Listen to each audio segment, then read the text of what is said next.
Welcome to Rallying to the Challenge. Normally, you will be here with us at the Van Andel Institute in Grand Rapids, Michigan, but we're delighted that this year you're joining us virtually.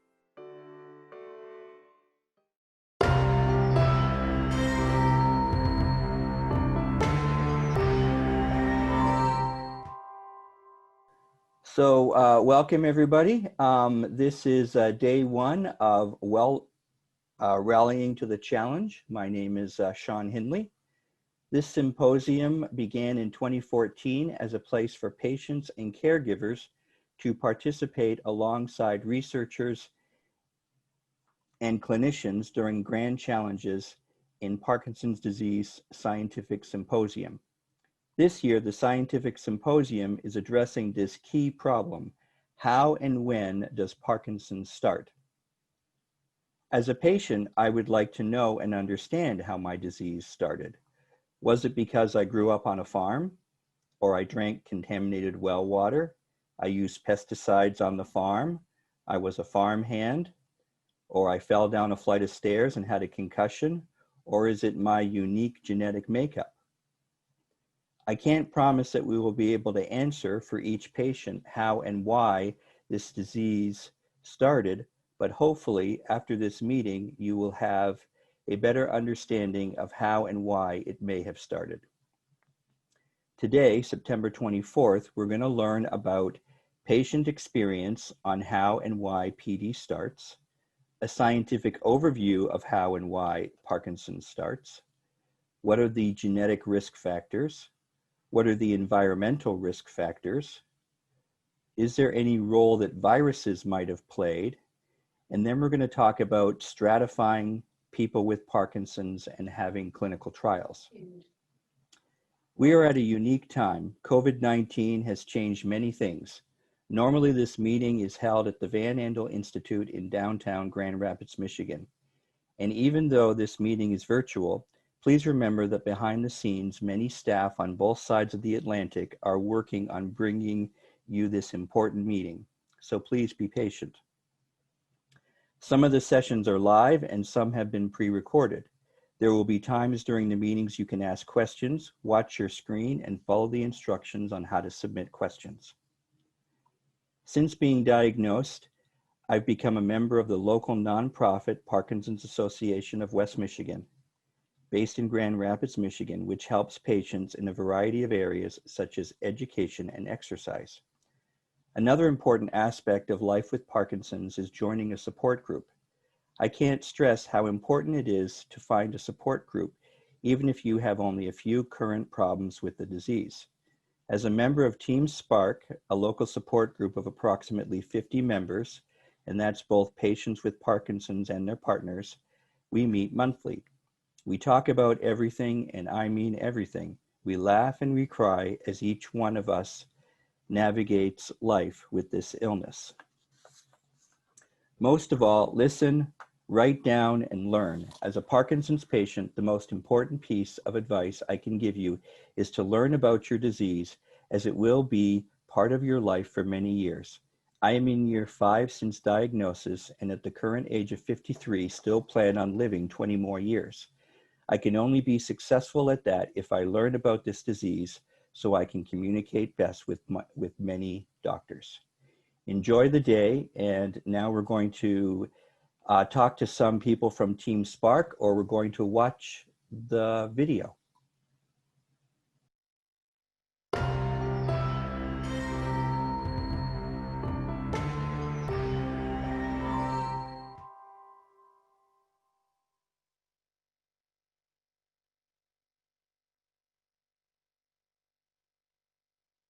So I'm Helen Matthews. I'm Deputy CEO of the Cure Parkinson's Trust, and we've had the privilege of working with Team Spark since 2014, when we hosted the first Rallying to the Challenge meeting at the Van Andel Research Institute. The conversation went to something along the lines of Tom Isaacs picking up the phone to Patrick Brundon and going, "Patrick, can we just have a little think tank meeting, you know, just in the Van Andel? Could you just spare us a little room? You know, I was thinking 15, 20 people." 120 people later, it wasn't just a little meeting. We suddenly had something that was really very special. And one of the signatures about rallying to the challenge is the way it brings people together, but also it's the sharing of ideas. And we try very hard to follow the scientific theme that happens with the Grand Challenges meeting. Ken and Jill Pierce, you were diagnosed. I was diagnosed 7 years ago, We're in Grand Rapids, Michigan. USA. I'm Dan DeWitt, and this is my wife, Jenny. She's my care partner, and I've been diagnosed since 2011 and have had primarily my symptoms have been a tremor, and I was treated with medications first for several years after going a few years without any treatment. And about a year ago, I had deep brain stimulation, which has been a very positive thing for my tremor, but which has given me some other complications with walking and speed and fatigue that I've had to recognize as trade-offs for the decrease in the tremor. Can you tell me about how Team Spark came into being, or the Sparks with an S? Well, I'm a psychologist, so I know the value of support groups. I've led support groups for cancer patients and for children from families of divorce and so on. And I thought that when I had a diagnosis of Parkinson's, that it would be useful to have a support group that I can turn to and rely on. And through our meetings at Van Andel Institute that we attended, I had a pad of paper and I wrote down people's names and phone numbers and email addresses and asked them if they'd be willing to or interested in being part of the support group. And that was the beginning of Team Spark, and it's been wonderful. We have 150 people on our email list, and we have meetings monthly online now, but hopefully we'll be able to meet in person again. And we enjoy the support, the encouragement, and the stimulation of meeting with fellow Parkinson's patients and caregivers. And the name kind of came about with our first meeting. We were trying to brainstorm a name, and Dan had come up with one suggestion, Spark being support for Parkinson's.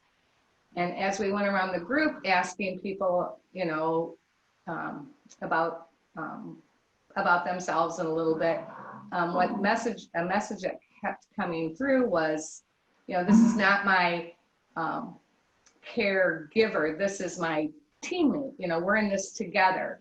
And that's kind of where the team part of Team Spark came in. Mm-hmm. Mm-hmm. And Ken and Jill, were you at the very first meeting, or were you maybe the second one? No, we weren't at your first meeting, but ironically, we're friends with one of the parish nurses from your church. And so once Ken got the diagnosis, she said, you know, there's this group called Team Spark. You really want to find out about them and participate. So we were really glad she pointed us in your direction. We appreciate everything you've done for the Team Spark. So I wanted to talk today a little bit about the theme for Rallying to the Challenge, which has got the same theme as Grand Challenges in Parkinson's disease, which is how and where Parkinson's begins. When and how does Parkinson's begin? And through the last few months, we've been developing a survey around trying to tease out some of the experiences that people may have had around that. And with your help, you know, we've managed to gain some response to that. But actually, before we go into that, it would be so helpful to hear from you how and where you think your Parkinson's began. What was the triggers for you? I was thinking about this a couple of nights ago, and I looked at all the external factors that we looked at in the survey. And the one that stood out to me was age. I think our state of the medicines and the physicians of the world have got us to the point where we're outliving our bodies. And I think that just more people that are growing older are developing Parkinson's than probably 50 years ago. So I think a lot of it is age related. And Dan, what about you? I think that, there were several factors which combined to make me vulnerable. I have a slight family history with an aunt that has Parkinson's. I have lived in urban environments, for significant amounts of time. I was exposed to pesticides, when I was young, and worked on a farm, and I've had a concussion and played soccer for a number of years where I was not averse to heading the ball. And, I think, the combination of those was sufficient to give me Parkinson's, though any one of those factors may not have been predictive by itself. Might I ask, what for you was your first symptom? What sent you to the doctor with concerns? Tremor in my right hand. Tremor in my right hand as well. And then double vision occurred. Mm-hmm. And Dan had tremor in his right hand for many, many years before we went in. In fact, he was diagnosed in 2011. And I remember sitting in a pathophysiology class in 2006 and reading about the difference between a familial tremor and a Parkinson's tremor and thinking, oh my goodness, his tremor is a Parkinson's tremor. And he'd had it at that point for at least a couple of years. So he had tremor probably 7 or 8 years before we had a diagnosis. Before I overcame my denial and calling it a familial tremor. When you talk to lots of different people with Parkinson's, everybody reports something slightly different that triggers them to go to the doctor in the first place. And I think that also trying to then take things back to what people think might have been a contributory factor. And, it isn't necessarily one thing, but it is a range of things that could be contributing to the development of the condition. And I think trying to understand that early stage a little bit more is quite important, which is why we started discussing creating a survey. When we had that initial conversation about the survey, there were some very strong views of some of the questions that should come in. And I'd quite like to just hear from you on why you thought what questions should come in and what should go. Well, I really thought it was important for people to really think back, because you go in maybe because you had a tremor or because you're starting to have balance issues, or your spouse realizes you're not swinging your arm when you walk.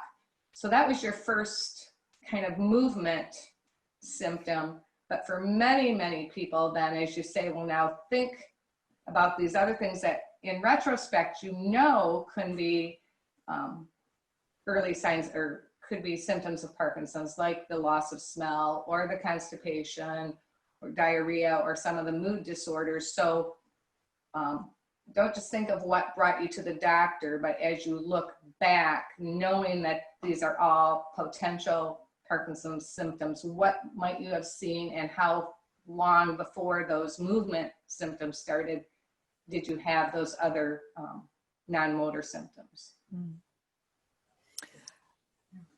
So I think actually it was Ken and Jill who were leading on some of the environmental factors that we were asking about. And we've got quite a wide range in this survey, looking at where people were living, but also some of people's early experiences about urban versus rural living and things like that. What other things did you include into the list of things? I think what Jenny said, it caused us to look back, and Ken lived on a farm when he was little, up until the age of 7. So you think, and you don't know then what's happening to all the things that are going on around you. The thing is, we just don't know.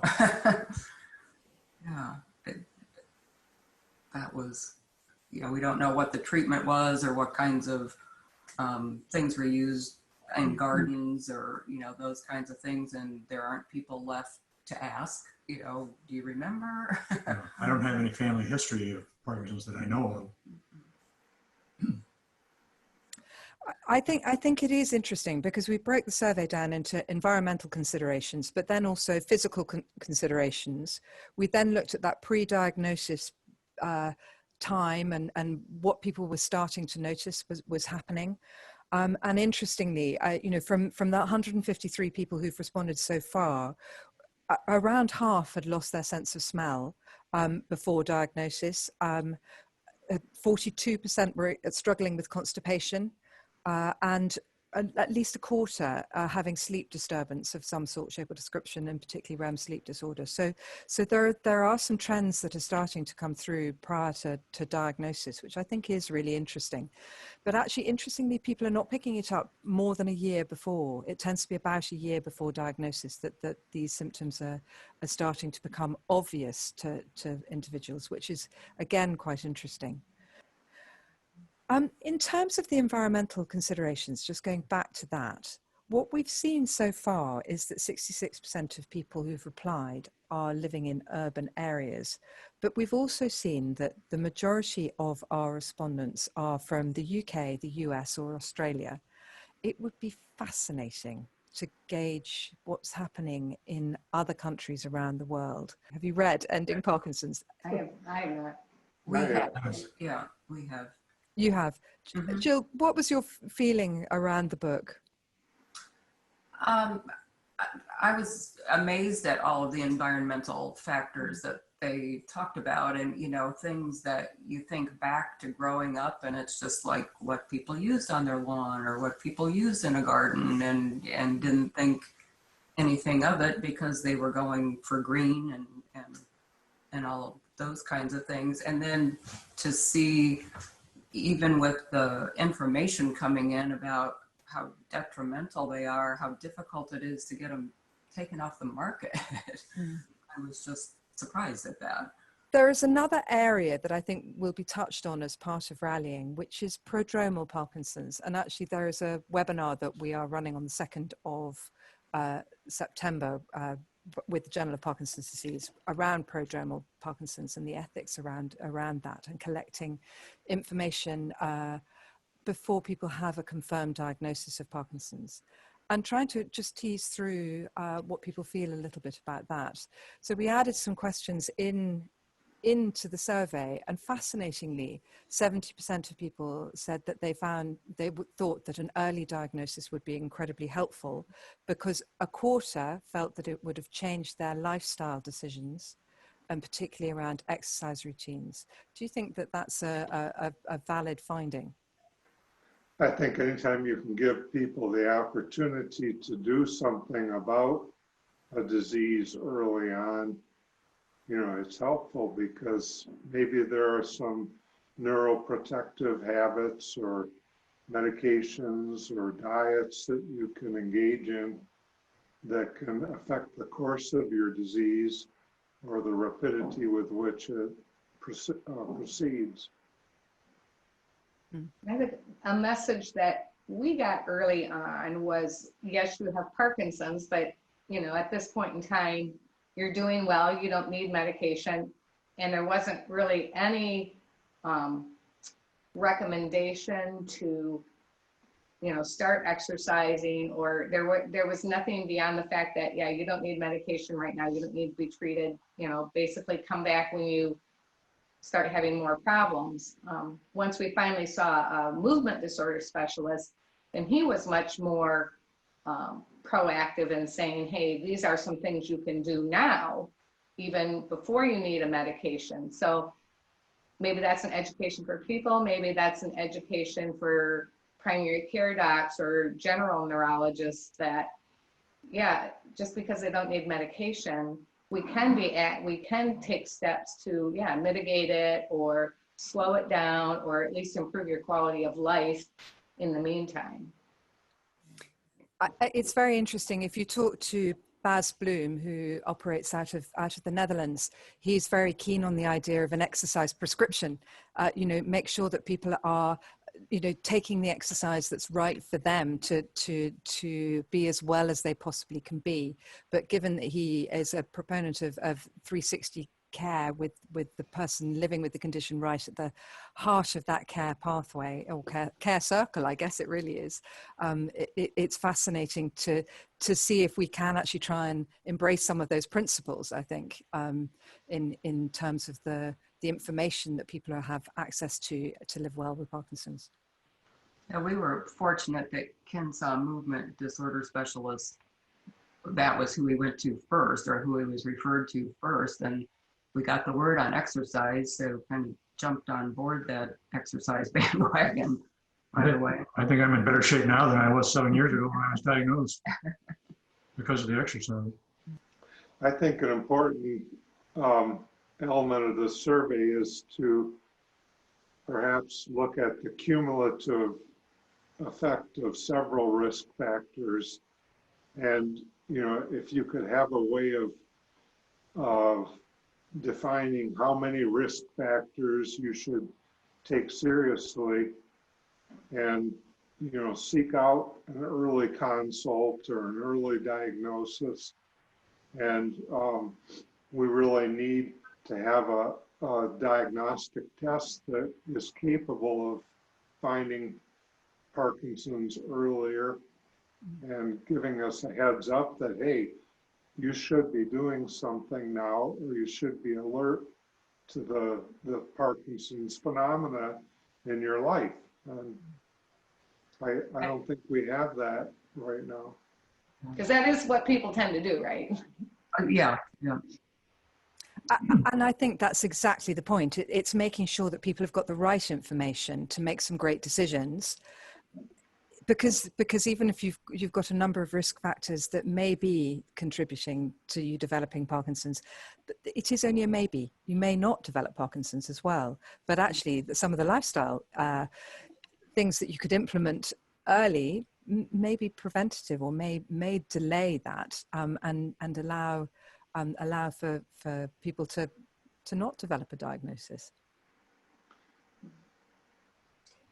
We look at Dan's risk factors, and he has several, but he has a brother who had all of the same risk factors, the family history, the living environment, also did sports with head injuries and things, or, playing soccer with heading the ball and stuff.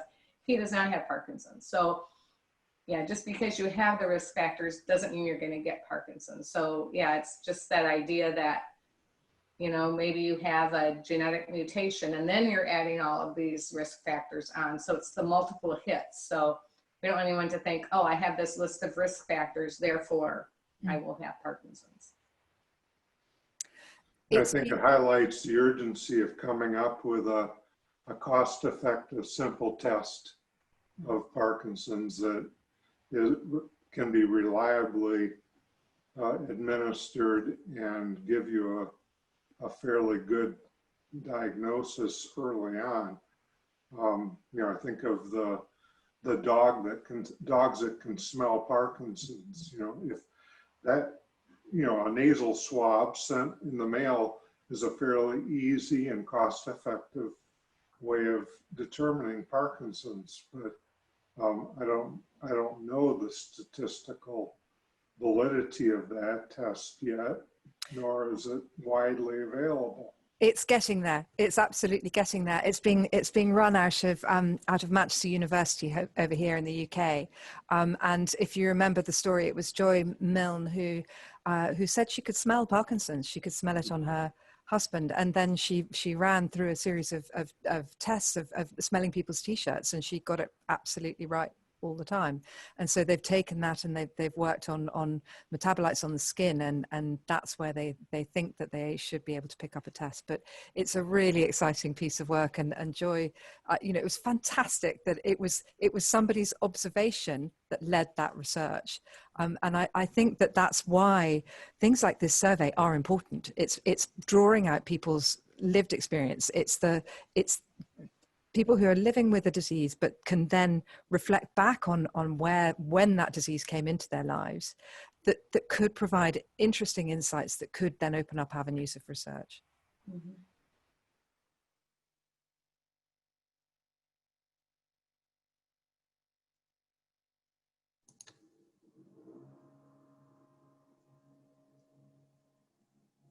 Thank you so much to Team Spark for not only creating the rallying survey this year, but also in speaking so honestly about the lived experience of Parkinson's. I'm Helen Matthews, Deputy CEO at the Cure Parkinson's Trust, and I will be with you throughout these 2 days, linking the sessions. I would just like to reiterate that this is the first time we brought rallying online, so please do forgive us if there are any technical glitches. I also just wanted to add that they're drilling in the building. So if you hear some very random background noises, that's what's going on. Now, I'd really like to introduce Dr. Simon Stott, who is the Deputy Director of Research and Development at the Cure Parkinson's Trust, and he's also the author of Science of Parkinson's. He's going to give us a brief overview of how and when does Parkinson's begin. And you can ask questions about any of the talks, pre-recorded or live, via the Q&A function. So without further ado, Simon, over to you. Thank you so much. Thank you, Helen. And good morning, good evening, good afternoon to everybody, wherever you are in the world. As Helen was saying, oops, my keyboard's not going to let me. Oh, there we go. Okay, it's working now. As Helen was saying, I'm the Deputy Director of Research at the Cure Parkinson's Trust. I've been with the organisation for just over 2 years now. And it is my great pleasure and honour to give you an overview today as to how and when Parkinson's might be starting.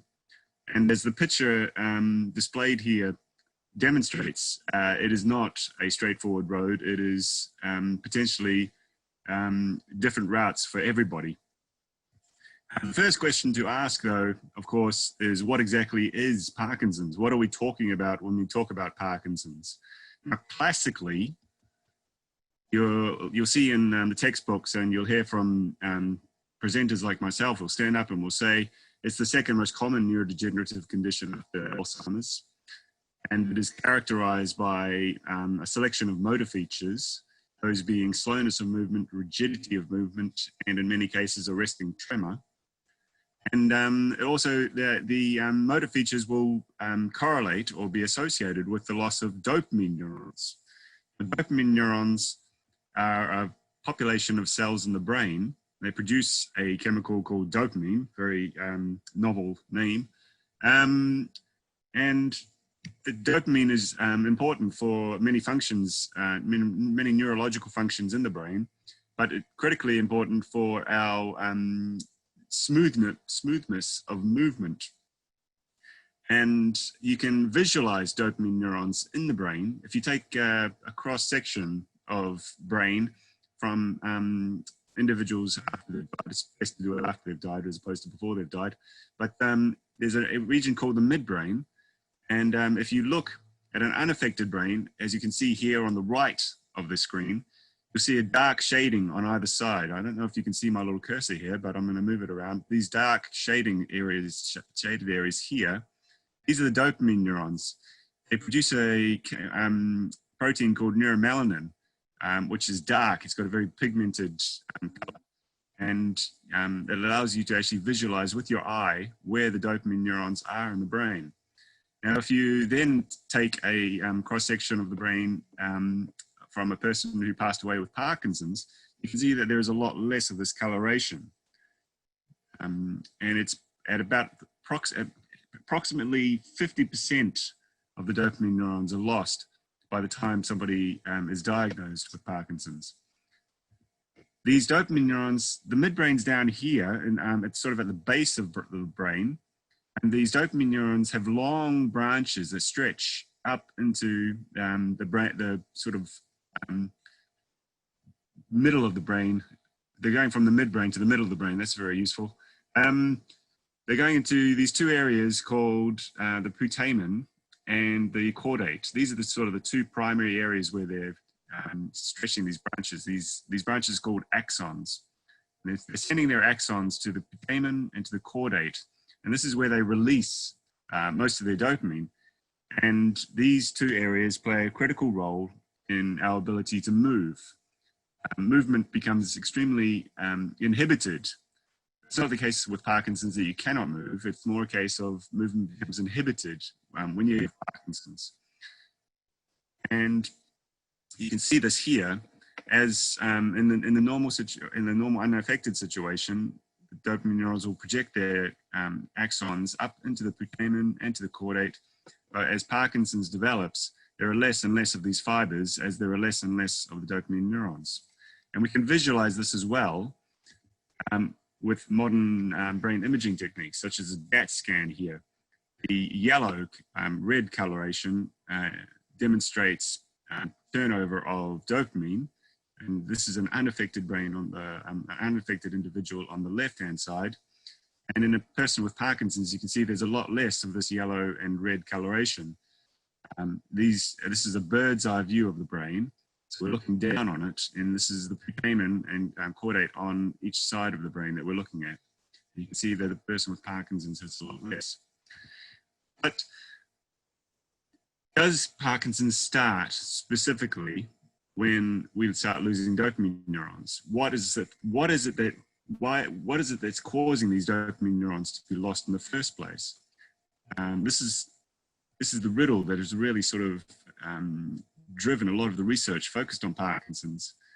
And if we just have a look at, if we use year 0 as the date of diagnosis, there have been large longitudinal studies where they've looked not only at what happens after people are diagnosed with Parkinson's, but also before.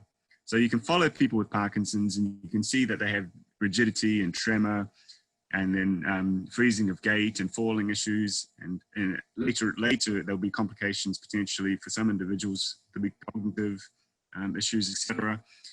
But what you can do with this group of people as you follow them over time is look at what factors influence their lives, or what conditions or ailments were affecting them earlier in life.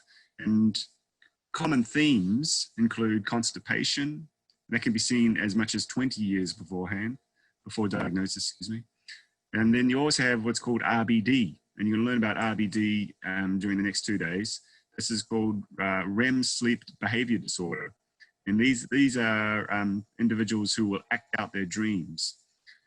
And then you also have, as people were just saying before in the introduction, you have the loss of the sense of smell, aposmia, and also excessive daytime sleepiness can be an issue.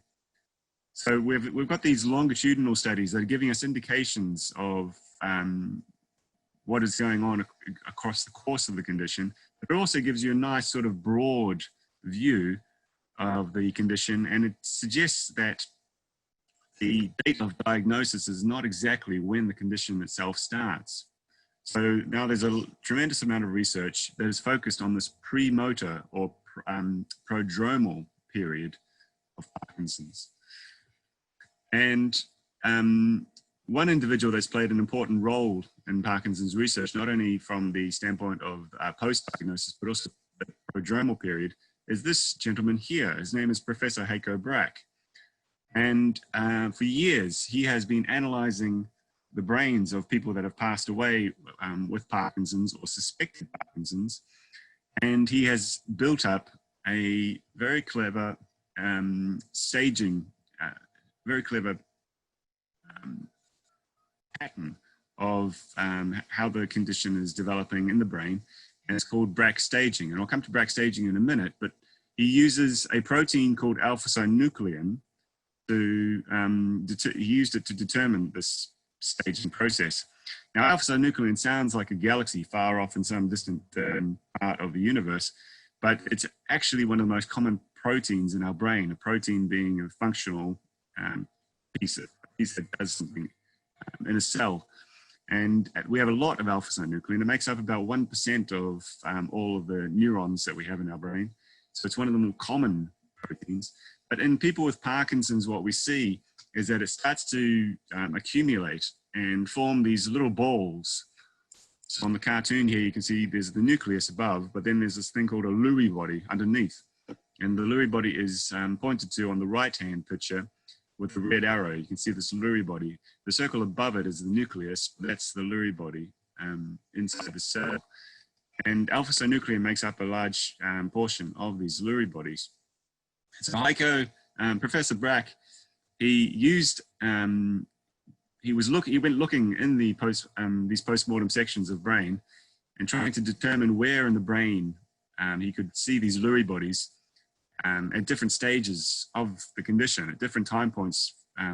People were passing away at different time points with Parkinson's, and he was looking at where the Lewy bodies were in someone that passed away 1 year after diagnosis versus 10 or 20 years after diagnosis.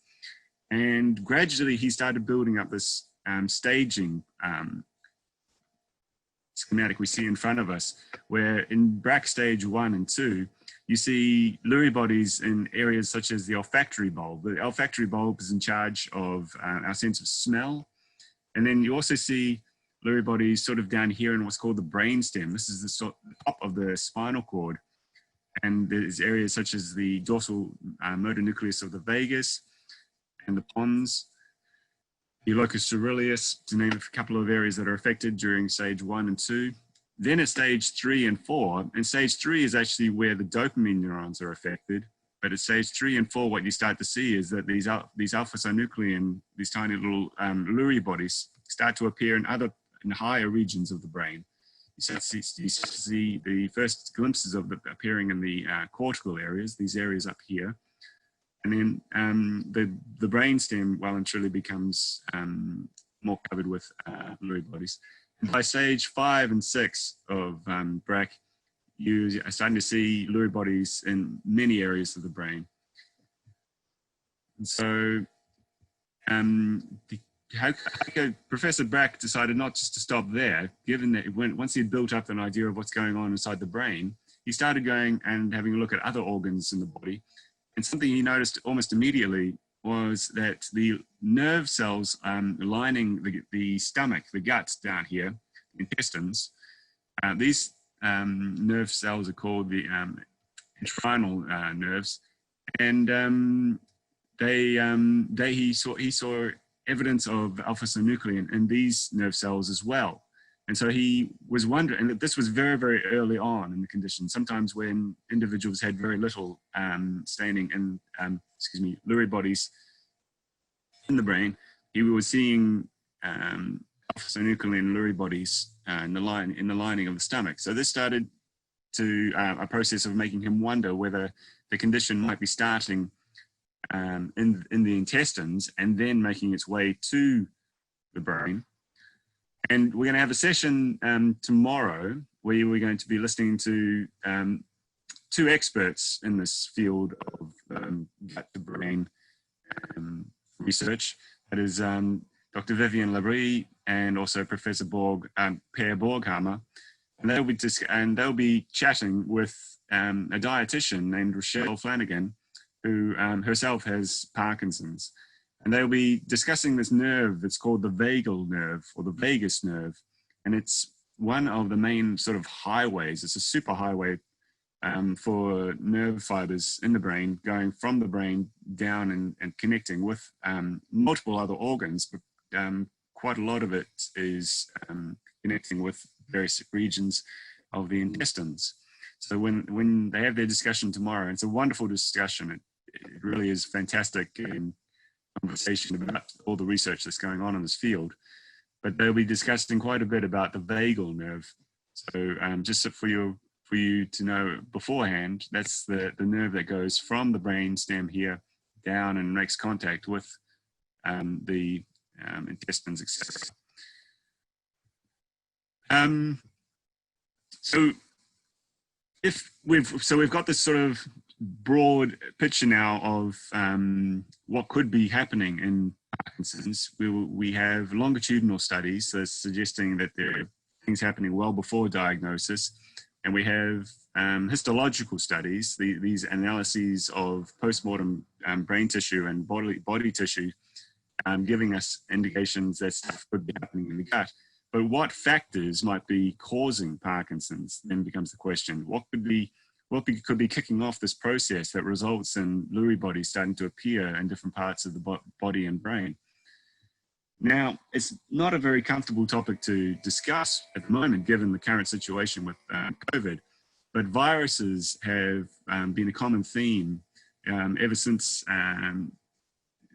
Parkinson's was first described by James Parkinson back in 1817. And just recently, sorry, that was my email. And that's also my email. I'll continue. Just recently, that we've had several cases in the media describing individuals who have been affected by COVID suddenly displaying the symptoms of Parkinson's. And also when we've looked at the brains of these individuals, down here on the bottom left-hand screen, you can see a bird's eye view of a brain image from a gentleman who was affected by COVID. And it's again, this red and yellow imaging that highlights where they came in, and is that he has a lot less of dopamine turnover going on in his brain post-COVID. We don't have pre-COVID, so we're not sure if this is a result of COVID. Perhaps he was developing Parkinson's before he got affected by COVID, and COVID has just really sort of opened it up. But for a long time, there have been many theories around the idea that perhaps viruses could be involved with not only the development of Parkinson's, but potentially influencing the course of the condition. And one example of this is in 1918, the great influenza pandemic. What we saw were individuals who were exhibiting the symptoms, the features of Parkinson's. Over here on the right-hand side of the screen, you can see what's called encephalitis lethargica, excuse me. And they were very, very rare cases, but these were individuals. And we're not sure, I should stipulate, we're not sure if it was influenza that was the primal cause of this condition. It might have been another opportunistic virus or opportunistic microbe getting in and causing this condition. But these individuals were left in a Parkinson's-like state. So there's evidence and there's anecdotal historical evidence that viruses could potentially be involved. And tomorrow you're going to have a great talk, or is it today? Maybe it's today, excuse me. I've got my timetables wrong. But you're going to have a great conversation between Professor David Beckham, who's an expert in this field of viral research in Parkinson's, and Chris Maycock, who I believe is one of the attendees here today. He lives down in Devon. He's a wonderful chap. He thinks I'm very interesting. But they're going to be discussing how viruses could be potentially involved with Parkinson's. And Professor David Beckham has done some really interesting research where he's looked at this protein that we were talking about before called alpha-synuclein. And he's taken mice that have alpha-synuclein and mice that don't have alpha-synuclein.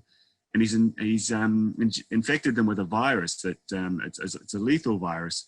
And what you see is that the mice with alpha-synuclein live longer than the mice without alpha-synuclein. So up here in the top left-hand corner of the screen, you can see that the mice without alpha-synuclein, so this is what's called a knockout mouse, it's got no alpha-synuclein in it, they start to die sooner, their survival is worse than the mice with alpha-synuclein. So this suggests maybe alpha-synuclein could be having some sort of antiviral activity in the body. And it could also be having an antimicrobial role as well, because similar results have been published by other researchers who have looked at microbial toxicity. And they've taken mice with and without alpha-synuclein, and they've infected them with salmonella. And what we see is that the mice with normal levels of alpha-synuclein live longer than the mice with no alpha-synuclein. So that's a really interesting discussion as well. I'm not going to give you any spoilers. I'll leave you to enjoy it. Another presenter at the meeting is going to be Laurie Mitchley, and she is an expert when it comes to what we eat and drink with regards to Parkinson's. She's going to be conducting a session, a brainstorming session around this idea, but there'll be an opportunity to ask her questions about this. And she'll tell you that, for example, coffee has always been associated with a reduced risk of developing Parkinson's. But there are other food types and drinks that the research is now suggesting could be a risk factor for Parkinson's, or even potentially influencing the progression of the condition. So another speaker that I'm not going to steal any of her thunder. I will leave you to be asking her questions yourselves. If diet is playing a role, then perhaps diabetes could also be involved. When we eat lots of good sugary food, all of a sudden our bodies are saturated with insulin, and insulin needs to be controlled in cases of diabetes. What's interesting with diabetes is that there is an association with Parkinson's. If you have diabetes, you are about 3 times more likely to develop Parkinson's than someone without diabetes. And if you are diagnosed with diabetes, your symptoms are typically, this varies from case to case, but typically more severe progression and the severity of the symptoms. So there is an association between Parkinson's and diabetes. A very real connection, and part of this meeting over the next 2 days is going to involve a chat between Professor Tom Fultonay and Dylan excuse me, I can't even say my words today, Athauda, and they'll be speaking with Rachel Gibson, who works with us at the Cure Parkinson's Trust and herself has Parkinson's. Now, Tom and Dylan are perfect individuals to be teaching us about the association between Parkinson's and I'm going to turn my phone off here because it's annoying me, excuse me. They're the perfect individuals to be talking to us about diabetes, because they have been instrumental in what's called the Exenatide clinical trial program. This is a clinical trial being run by the Parkinson's Trust and the Van Andel Institute with support from the Michael J. Fox Foundation. This is a diabetes drug that is potentially showing us signs of disease modification in some people with Parkinson's. And we've just started a phase 3 trial, and Professor Fultonay is conducting that trial. So that's another discussion to look out for. If you have the agenda in front of you, you should pencil that one for sure. Now, if it's not food and it's not viruses, maybe it's a much broader environmental factor that's influencing Parkinson's. And we've heard in the introduction that potentially pesticides and herbicides could be involved. But then there's also some environmental factors that we generally perceive as a negative, but that could actually have positive influences in with regards to the risk of Parkinson's. And cigarettes is one case there. Cigarettes, I'm not encouraging anyone to start smoking, because the negative health consequences of smoking are many, but smoking has been associated with a reduced risk of developing Parkinson's. So there's something about nicotine possibly, or one of the other chemicals in cigarettes, that reduces our risk of developing Parkinson's. And Alison Bernstein, Dr. Alison Bernstein from University of Michigan, is going to be giving us a great presentation with regards to all the various broader environmental factors that could be influencing Parkinson's. So keep an eye out for her talk as well.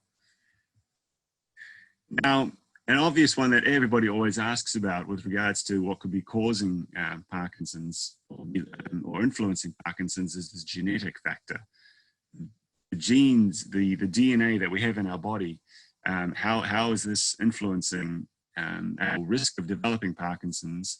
And if we do develop Parkinson's, how is it modifying the condition? What role does the genetics play in the course of the condition? And I am not going to steal any of the thunder from these two speakers. Ben Stetcher and Professor Ziv Ganor are going to be talking for 40 minutes, and it's a fantastic conversation. It's a nice dynamic, and it's extremely educational. Even myself, I learned a few things as well. So Ziv Ganor is an expert in this field, and Ben Stetcher likes to think that he's an expert in this field. So it's really entertaining stuff.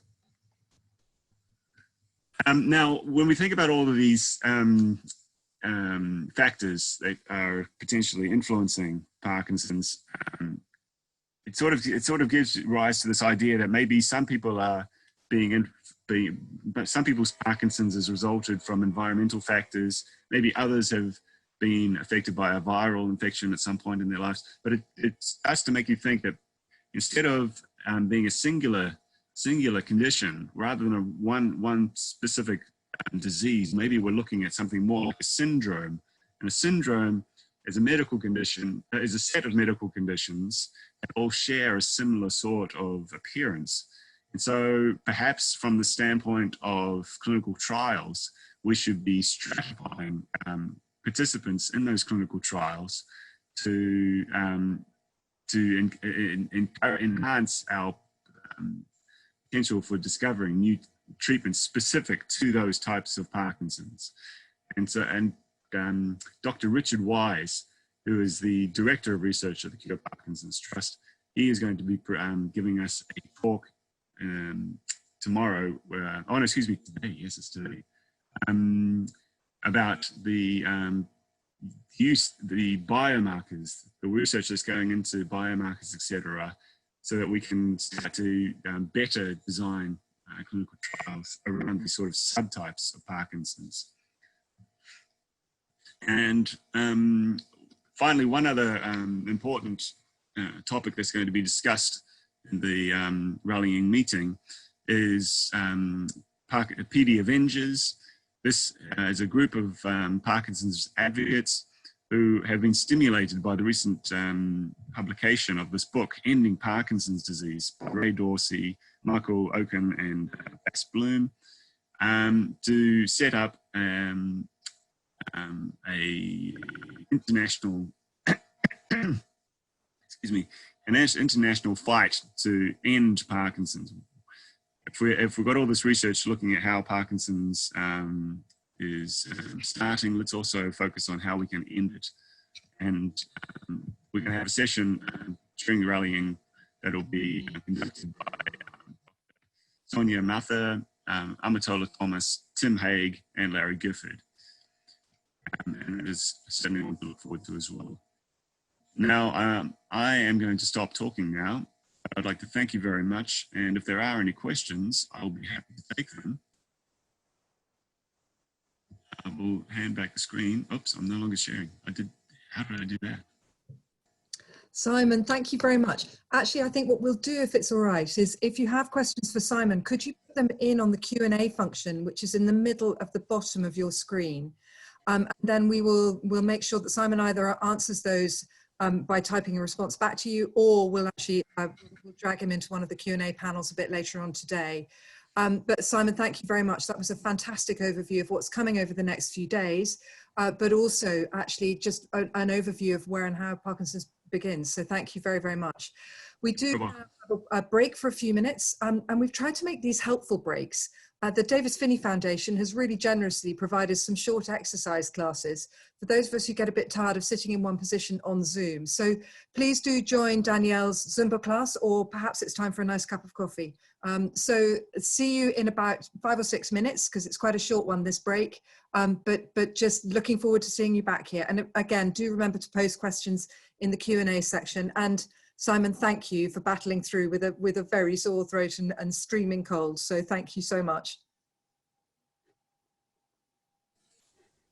You're very welcome. Sue Buff left a message on the Q&A, and I've already managed to screw it up, but she was asking if I could make my slides, etc., available on the website. And yes, I'm happy to make slides available.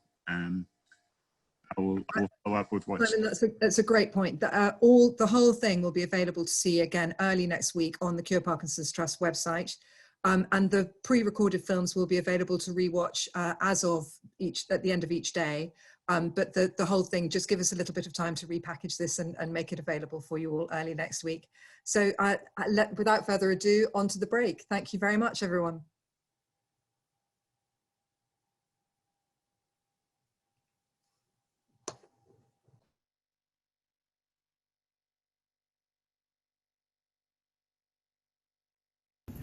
Hi, Davis Phinney Foundation, and to all of our Parkinson's disease folks that are here today. Thank you for joining us today on our virtual WebEx.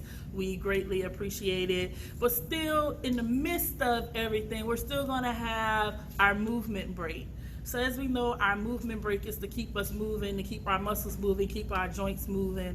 So we're going to still do a little bit of Zumba of what you all have requested. So I have myself and some of my other fellow Zumba instructors with me, and we're going to do a quick movement break with y'all to keep y'all into the victory of what Davis Phinney Foundation is all about.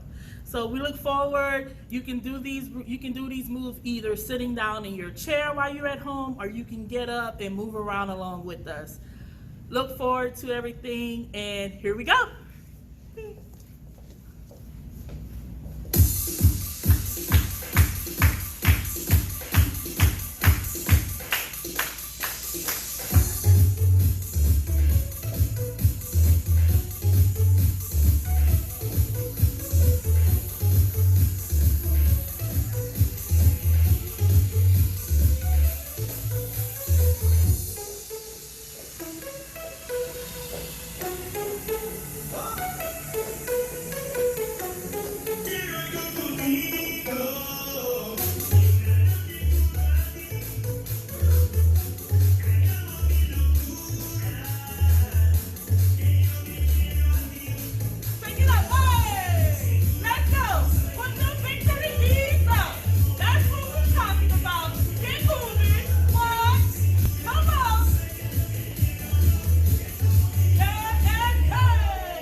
Welcome back, everyone. And thank you so much. That was a fantastic little get up and move moment, I think. Thank you very much to the Davis Phinney Foundation for that. Our next item is an interview between Ben Stetcher, who many of you will know, particularly if you've been to rallying before, and Dr. Ziv Ganor on the genetic risk factors of Parkinson's. Ziv is a professor at McGill University, leading research on investigating REM sleep disorders in Parkinson's disease. Please do remember to keep on asking questions through the Q&A function in the bottom of the screen, but I'm going to hand over to Ziv and Ben. It's a fantastic interview, this, so thank you so much, both of you.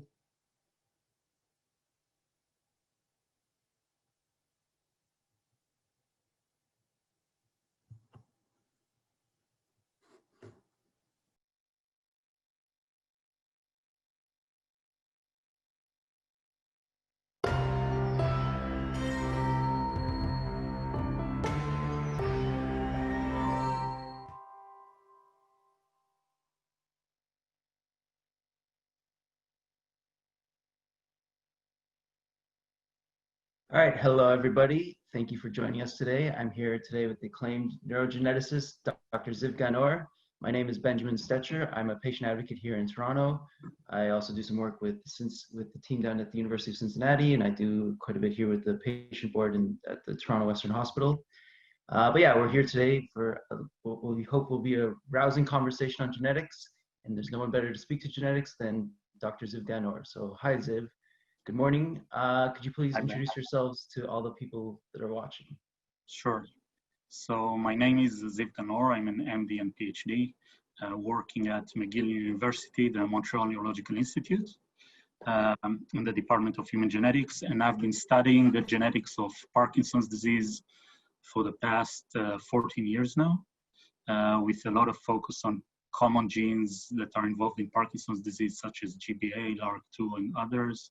And I also do a lot of work on what we call prodromal Parkinson's disease, or identifying individuals at an earlier stage before they develop the clinical symptoms of Parkinson's disease using genetics and other means. Okay, great. Now, before we get into the real nitty-gritty of Parkinson's genetics, let's just talk a little bit about genetics itself. What would you say is the first thing somebody should know when they hear the word? What is the first association they should have in their head when they just hear the word genetics? What does genetics really mean? Okay, so genetics is something that we all have. We all have about 20,000 genes that we carry in our DNA, and these genes encode proteins. Now, we are all different, right? And this difference comes from differences within our DNA. The majority of it is very similar to one another, but there's also many differences. And these differences, some of them are common, some of them are rare.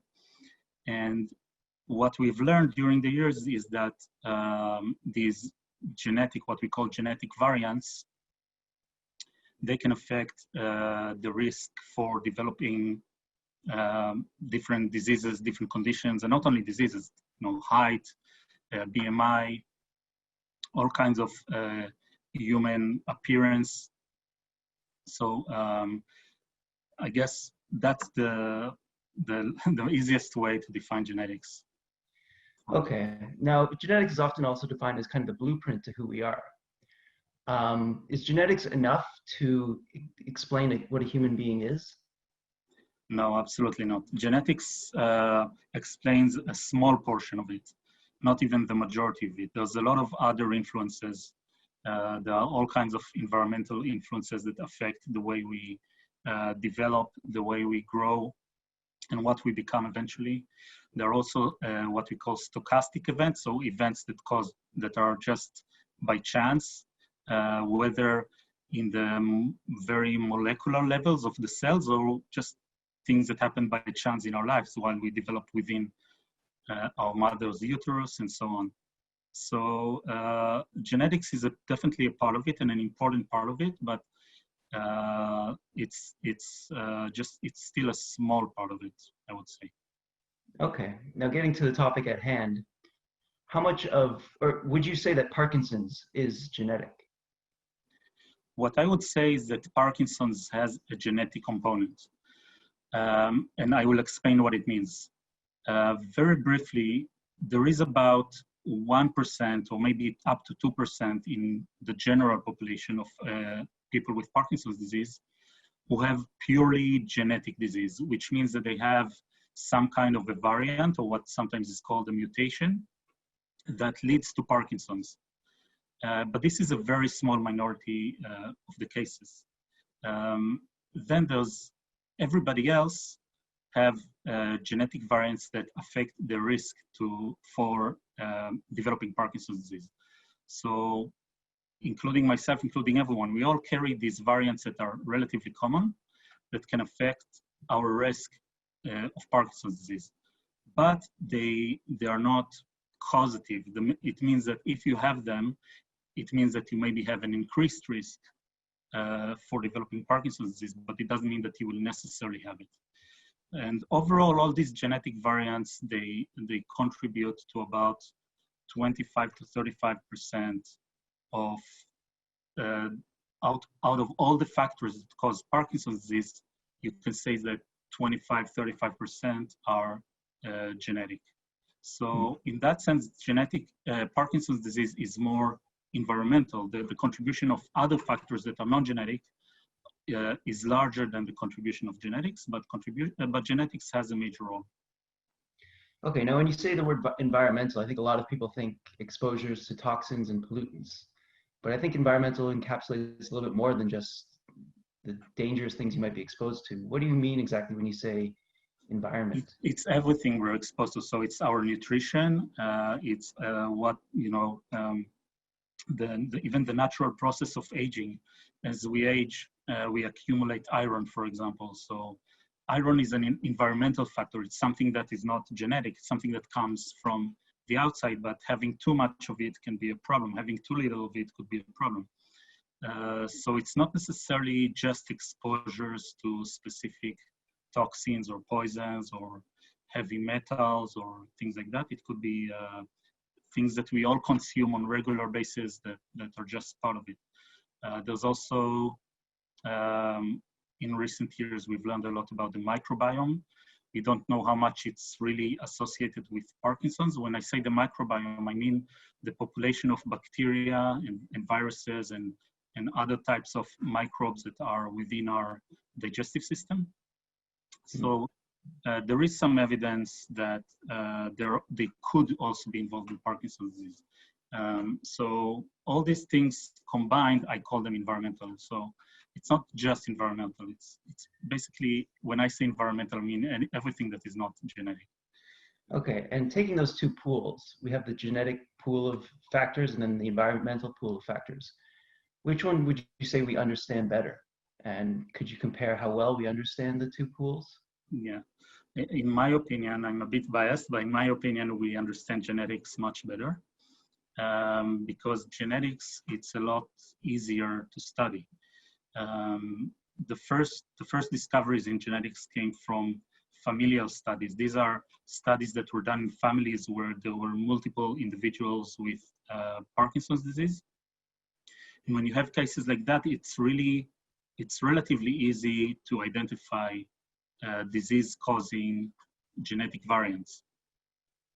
While if you want to do environmental studies, they are a lot more difficult to do because there are so many of them, and it's really difficult to know what a person was exposed to throughout their lifetime. We can estimate, we can have all kinds of questionnaires based on your occupation and where you worked and where you were raised and all these things, but it's really difficult to quantify what is the actual exposure that you have to the environment. So I think we know a lot more about genetics. We do know about some environmental factors that are associated with risk of Parkinson's disease, but their contribution and how much they actually contribute to Parkinson's disease is really not clear when we compare it to what we know about genetics. Okay, now getting into, I think, a little bit more of the specifics. So I have Parkinson's. I also have a gene that's associated with Parkinson's called the GBA gene. If I were to have children, how likely would it be for me to pass on this, not only this gene, but also this disease to my children? And should I make sure that, for example, my partner is screened to make sure that she doesn't also have the similar variant?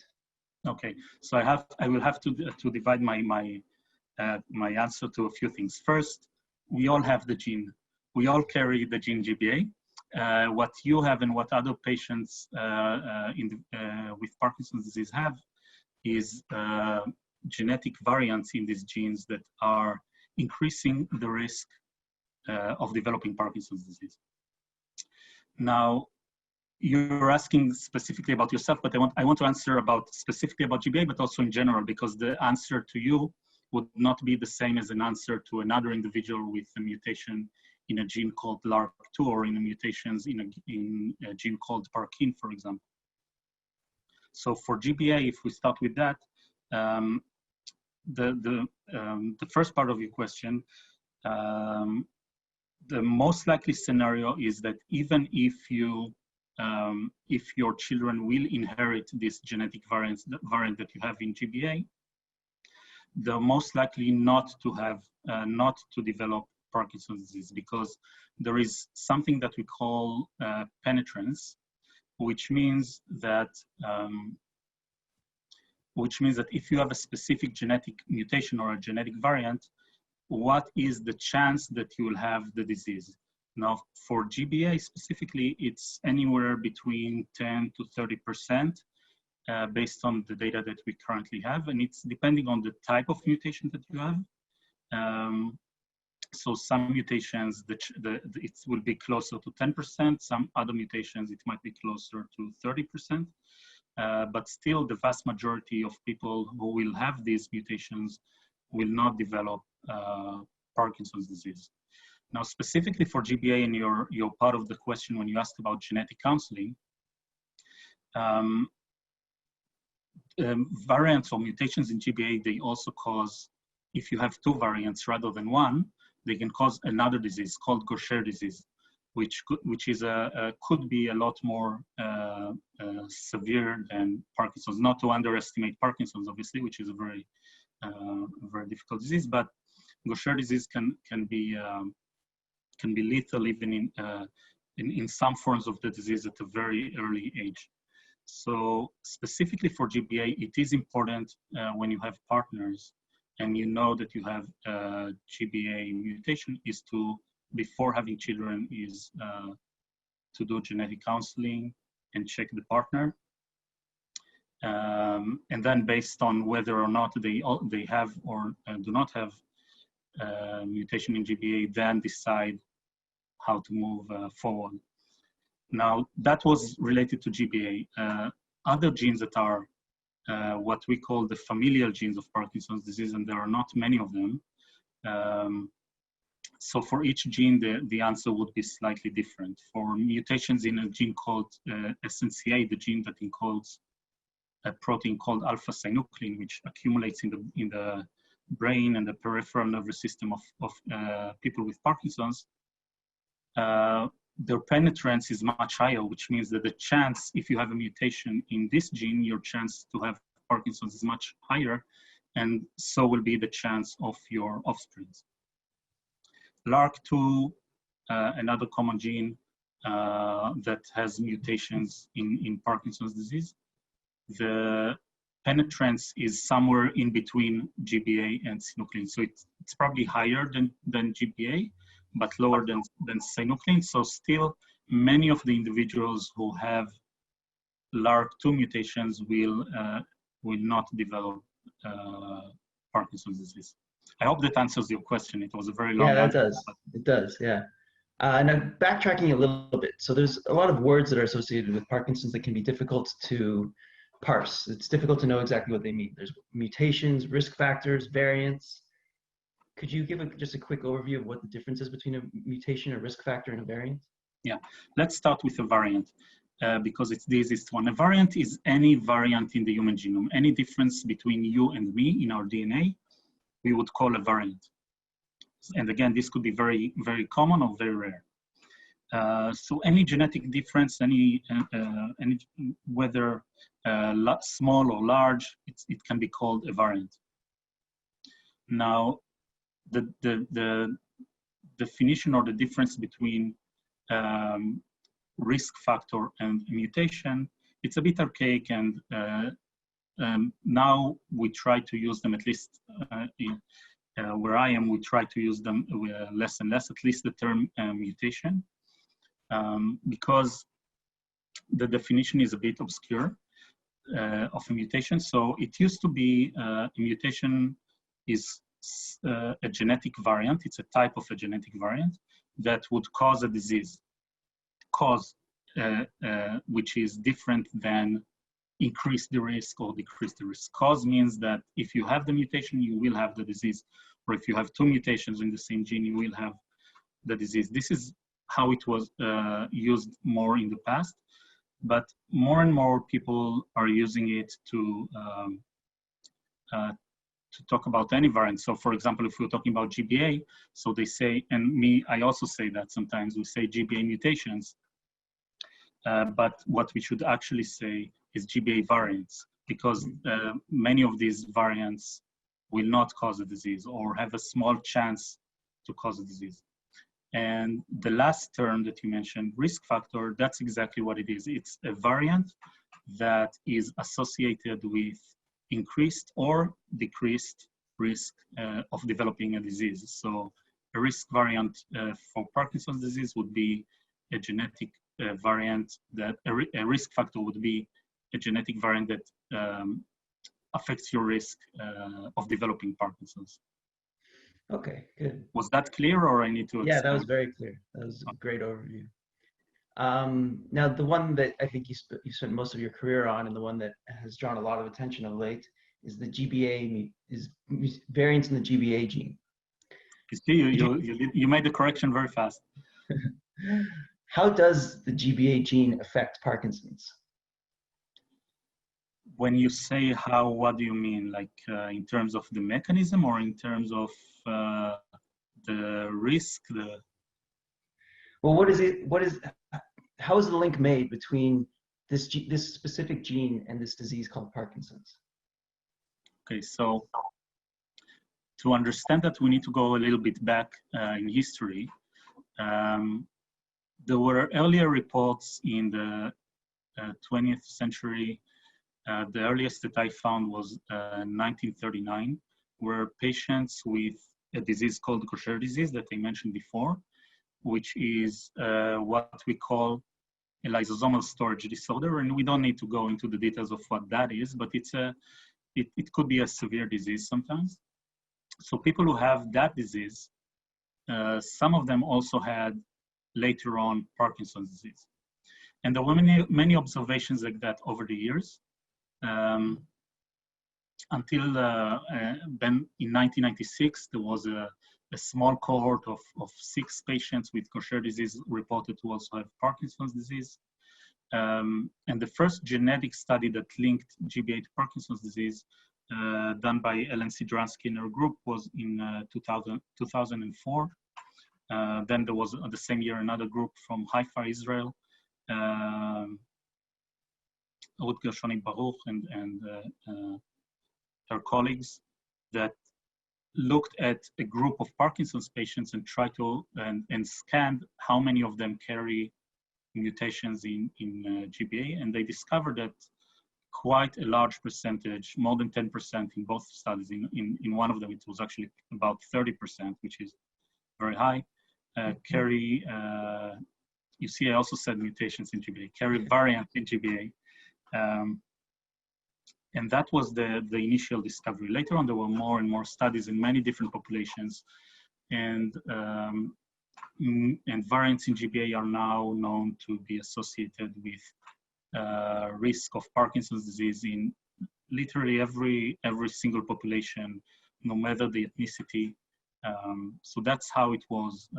The link was initially done, and as I mentioned before, there are different types of variants and their effect is different. So luckily, the most common variants, they only increase the risk of developing Parkinson's disease by a little bit, by 2 to 3-fold. It might sound like a lot, but it's not really a lot if you consider the lifetime chance to develop Parkinson's disease is about 1 to 2% of the in the general population, then those who carry these variants, they have, let's say, 2 to 6% chance, so more than 94% chance not to have Parkinson's disease. So these are like what we mentioned before, risk factors in a way.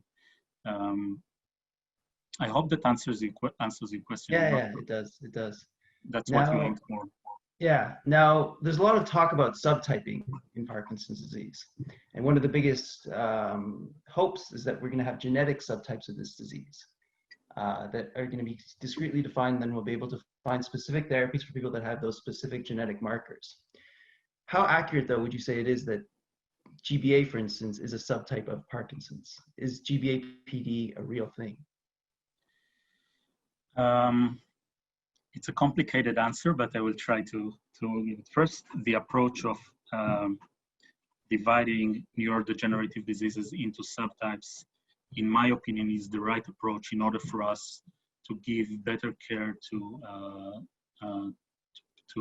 people with Parkinson's disease and to eventually identify drugs that can treat these specific individual with these specific genetic variants. So that's a general answer about the subdividing and subgroups. Specifically for GBA, personally, I do think that individuals with GBA variants represent a subgroup, but it doesn't mean that they're completely separated subgroup, because they do have overlap with other subgroups of people with Parkinson's disease.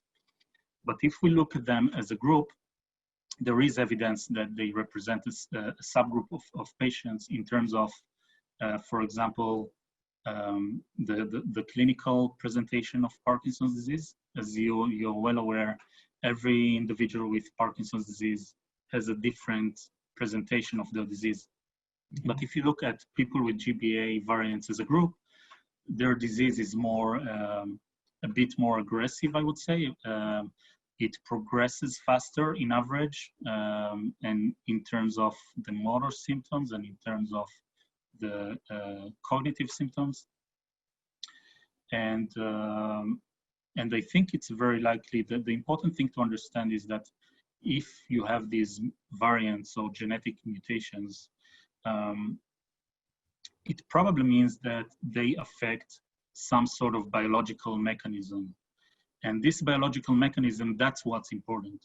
Because if, for example, we're talking about another group of patients with LRRK2 variants, so their mechanism is not necessarily the same biological mechanism as those with GBA variants. So we want to separate them, and we want to study them differently, LRRK2 and GBA, so that we can pinpoint the mechanism, understand it, and be able to eventually develop drugs that will help. Now, how much of what we learn from each of these subtypes can help us inform all of what we deem to be Parkinson's? I mean, does what we learn from GBA-related Parkinson's cases, might that help us develop treatments for everybody who has Parkinson's, or will it be specific to those people who have those variants? Well, the honest answer to this is I don't know. Because it might or might not. We can't know for sure. But from my perspective, it's most likely that it will not. I think that, or maybe let me correct myself. Maybe the best way to say it, it might help for some other patients, other people with Parkinson's disease who do not have, let's say, GBA variants, but I don't think it will help all people with Parkinson's disease. So right now it's a bit difficult for us to know in advance which individuals will benefit from, let's say, specific treatment for GBA, except for those who have GBA variants. It's a bit difficult for us to determine that. So I think we need to focus a lot on understanding these different subtypes and understanding the biological mechanisms that underlie the disease, that cause the disease in these individuals. And of course, again, it's not only genetics. So those that have GBA variants, they have Parkinson's because of other reasons. So we need to see if there are specific reasons, specific causes, or specific factors that go together with GBA variants. For example, if you have a GBA variant and you're also exposed to some toxin, specific one. So this kind of information would be very useful, but unfortunately there are not a lot of studies doing that right now. Okay, and expanding on that a little bit, I think a lot of people and a lot of patients in particular have in their minds that there are kind of two kinds of Parkinson's.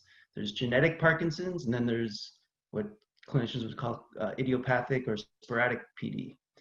Are those two buckets accurate? Is there a clear distinction between the genetic Parkinson's people, the people who have a genetic variant, and the people who don't have one of the genetic variants?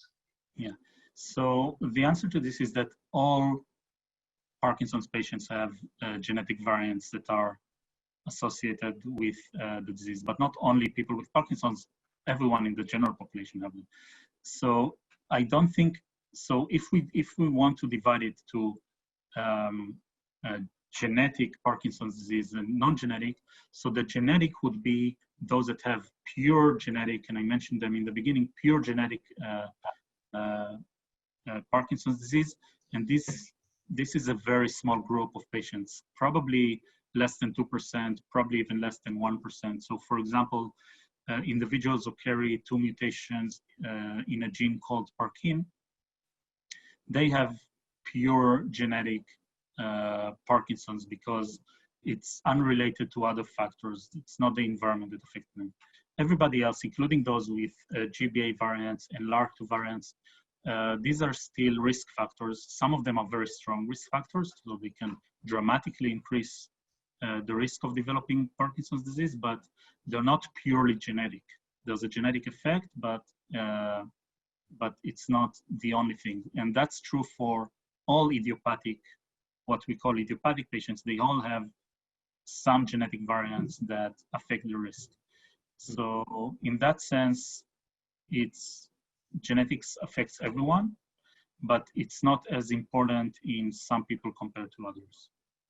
Okay, now one other term that brings about a lot of confusion, I think, is the word modifier. What could you quickly describe, I guess, what is a genetic modifier?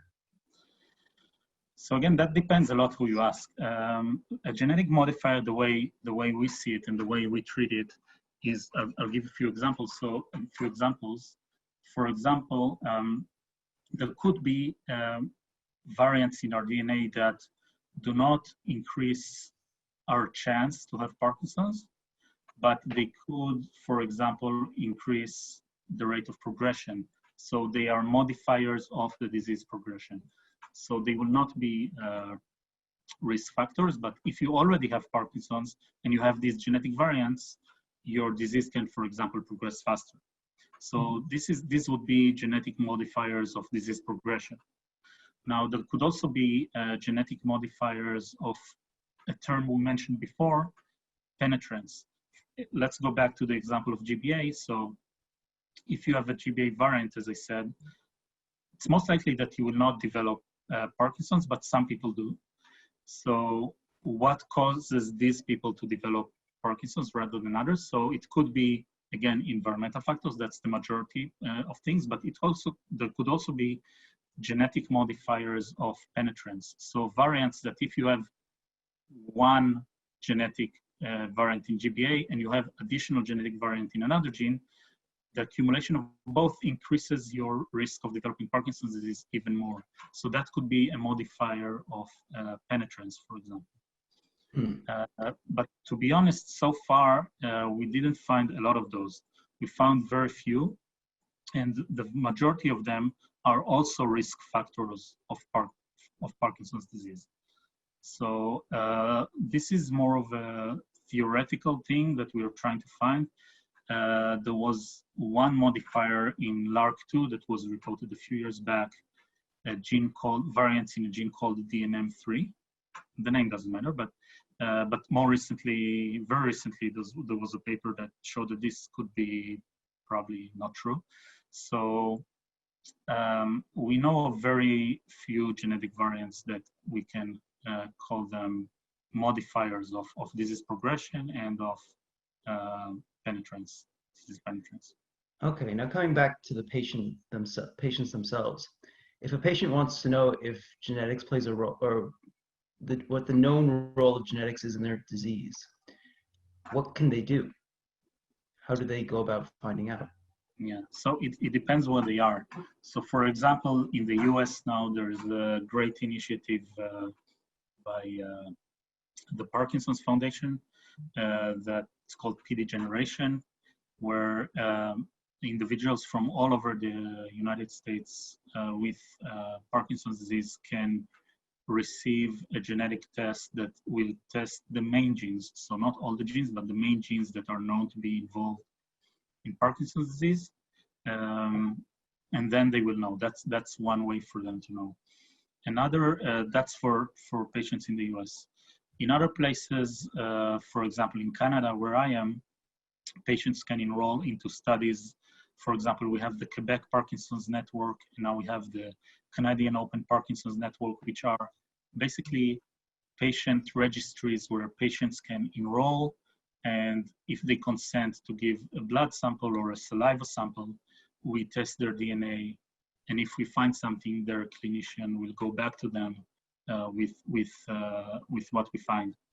And the same is true for other countries. So the main way is through participation in research, because it's not being done clinically unless there is, in most places, it's not being done clinically unless there is very strong suspicion of, if you have many family members with Parkinson's disease, things like that. Most people can only get their genes tested through research initiatives. Okay, now what would you answer to somebody who says, why should I get this done? Why should I bother doing this in the first place? Why should they do genetic tests? Yeah. So how will that help me? Yeah, so one of the very good things that have happened in the recent years is that there are more and more studies that are specific. When I say studies, I'm talking about clinical trials that are specific for specific individuals with specific variants in different genes. So the ones that have the most studies are GBA and LRRK2 that we mentioned, because these are the two most common ones. So there are clinical trials currently ongoing with individuals with variants in these genes in many different countries. So obviously we don't know in advance if a drug will work. So I cannot tell you it's going to help you for sure, but it might help you, or it might help the research field or the understanding. Even a negative result in a clinical trial is still an important result to know that a certain drug will not work. It's also important. Obviously, we want to find the drugs that work very much. And that's the main way that people with Parkinson's disease can try to contribute. But again, it's not necessarily going to help them directly because we don't know in advance. And as we well aware from our experiences, that the vast majority of clinical trials, they fail, they don't work. So there is a fair chance that these trials will not work. But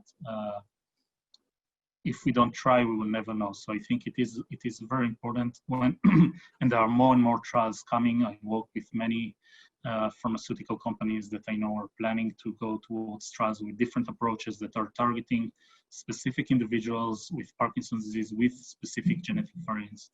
Not only in GBA and LRRK2, there are other ones that are coming in. So doing these genetic tests will allow you to be part of this. Okay. And the third, of course, that some people don't want to be a part of it, and that's completely fine. But that would be a major reason, I think. Or if you ask how it will help you, that's the main thing. Yeah. Now, also for patients who don't have any connection to Parkinson's, there's also a risk. There's a growing risk of what we call prodromal PD, or there's a growing concerns over this concept of prodromal PD, this idea that we'll be able to identify this disease at a much earlier state. What role might genetics play in helping us identify prodromal carriers of Parkinson's? It can play a significant role, play a very significant role. So again, the first example, always GBA. So people who carry GBA variants, as I said, the vast majority of them will not develop Parkinson's, but some of them will. So those that will, you can say they have prodromal PD from birth, in a sense, because they have the risk of developing Parkinson's. Now, we want to identify them earlier for many different reasons. One of the most important ones is to be able to enroll individuals with Parkinson's disease into clinical trial at a much earlier stage, or at least, start doing life and habit modifications that can reduce the risk. So if we're talking about those with GBA variants, for example, we can screen them regularly, and this is not something that is being done, but it could be done. We could screen them regularly to see, for example, if they lose their sense of smell, or for example, if they have a condition that is called REM sleep behavioral disorder. Both of these things, loss of sense of smell and REM sleep behavioral disorder, and if you want, I can talk about it more later. They are prodromal symptoms of Parkinson's disease. So if you have them and you have a GBA variant, for example, so the chance is quite high that you will eventually develop Parkinson's disease. I'm not sure that fully answers your question. So if you have yeah, it does. clarification, okay. Yeah, it does. Now, there's also a lot of big international collaborative research projects underway examining the genetics of Parkinson's. In particular, there's something called the IPDGC, and I know the ASAP committee, one of their largest initiatives called the GP2, is also devoting itself to studying the genetics of Parkinson's. What do you expect to come at, or what has come out of these programs so far? In particular, I guess the IPDGC. I couldn't hear you well. There's a bit of noise above me. No problem. We'll start with the IPDGC. Can you give us an overview of that program and what we've learned from it so far? Yeah, so IPDGC is an independent collaboration of many Parkinson's genetic researchers. I'm one of them, but there's over 100. So people from all over the world that came together initially without even any funding. It's not like an organized initiative. It was an initiative of a few individuals who started it. And now it's a much larger group of people that we just work together. We share data between us, not only between us, we also make it open to everyone else, but we share it between us, and we coordinate between us who is working on which project, so that there's not a lot of overlap, which is a problem in science. We are very well aware of people that working in silos and in groups and working on the same thing. So we are trying to avoid that and just work together, and everybody within this partnership or consortium is involved in different projects or managing different projects. And the idea is because to study genetics, you need to have very large numbers, except for those rare cases of familial Parkinson's disease, which are rare. To understand the genetics, you need large numbers. So it's not something that that I could do by myself. Maybe, for GBA, yes, but any other thing would be much more difficult to discover. So we have to work in collaborations and with a lot of openness so that we can truly map the genetic landscape of Parkinson's disease. And this is something that IPDGC has been doing for the past over 10 years now, since they started. I only joined about, 4 years ago, 3-4 years ago. And all the large genetic studies of Parkinson's disease, basically, or the vast majority, all the genome-wide association studies, and I don't want to throw on all these terms, but the large studies of genetics of Parkinson's disease, the majority of them comes from this group. How complete right now is our map of the genetics of Parkinson's? It's incomplete. So there is something that we call, again, I'm sorry for putting more terms into this, but there's something we call heritability. Heritability is a term that we use to say how much, you can think of it, it's not really accurate, but you can think of it as how much out of all the factors that cause Parkinson's disease, how much are genetics. So I mentioned it before, it's between 25 to 35% probably, could be slightly more. Out of all the factors, 25 to 35% of the factors could be genetic. And we probably know about half of them right now. So there's still a lot more to discover. And of course, there are those very rare genetic mutations that cause familial Parkinson's disease in single families, or there could be one family in Africa and one family in Asia and one family in North America, and it will be difficult to discover them. So there are those as well. So I think there's a lot more to discover, and genetics is just a small part of it. There's also what we call epigenetics. I'm not an expert for that, but there are other things related to how the DNA function that needs to be investigated. Do you think it's possible that maybe over the next 5 to 10 years, we'll be able to complete the map? We will know a lot more, but I don't think we will be able to complete the map within 5 to 10 years because these things take time and take a lot of resources. Although now the cost of genetic studies, the costs have been going down for a while now, so it's easier to do. But we still need to reach very large numbers, and that's something that the other initiative that you mentioned, GP2, is doing, trying to recruit a much larger amount of people with Parkinson's disease. And on top of that, I have to mention that most of what we know from people of European origin or some other ethnicities like Ashkenazi Jews and Arab Berbers, but the vast majority is European. And initiatives like GP2, one of their goals is to increase our knowledge with other populations, because it's not necessarily what is true for people of European origin is true for people of African or Asian origin. So it's very important that these populations will be thoroughly studied as well. This is something GP2 is doing. And I'm sure that we will discover more genetic variants and genetic risk factors when we properly study these populations. The reason I'm saying I'm sure is that there's one study that came out earlier this year from a collaboration of a few groups from Asia that discovered 2 new genes involved in Parkinson's that we did not know about when we studied the European population. So it's very crucial. Okay, now that leads me to another topic that you know very well. There's something brewing out of Montreal, something called the dark genome. I'm wondering if you could tell us a little bit about what the dark genome is and why it might be important to helping us understand PD. Right. So there are 2 things that people call the dark genome. So generally, when we talk about the dark genome, we talk about all the areas in the genome that we don't know.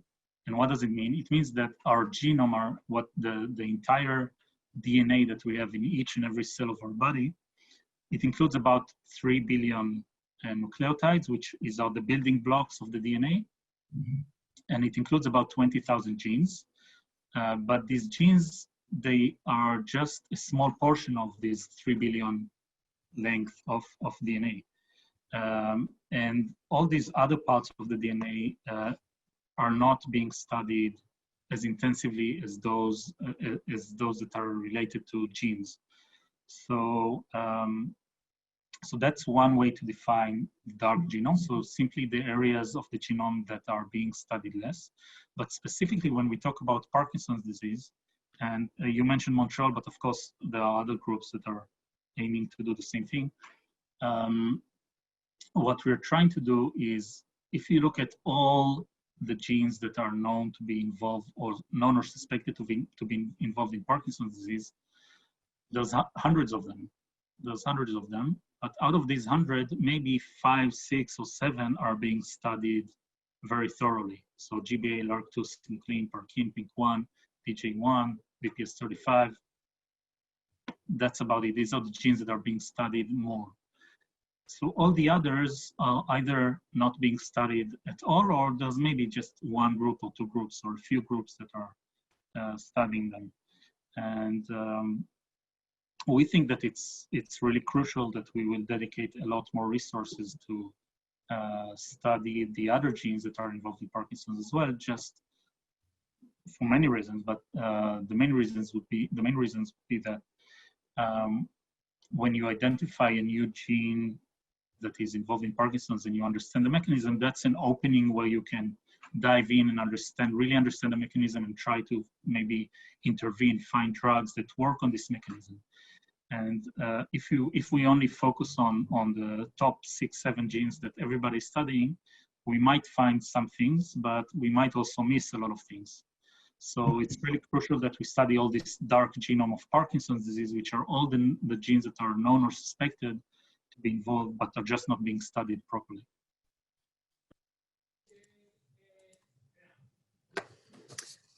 Ben, Ziv, thank you very, very much indeed. That's been a really informative discussion. Thank you both so much. We do now have a second helpful break. Davis Phinney Foundation has generously provided another short exercise class led by the legendary Jimmy Choi, the American Ninja Warrior.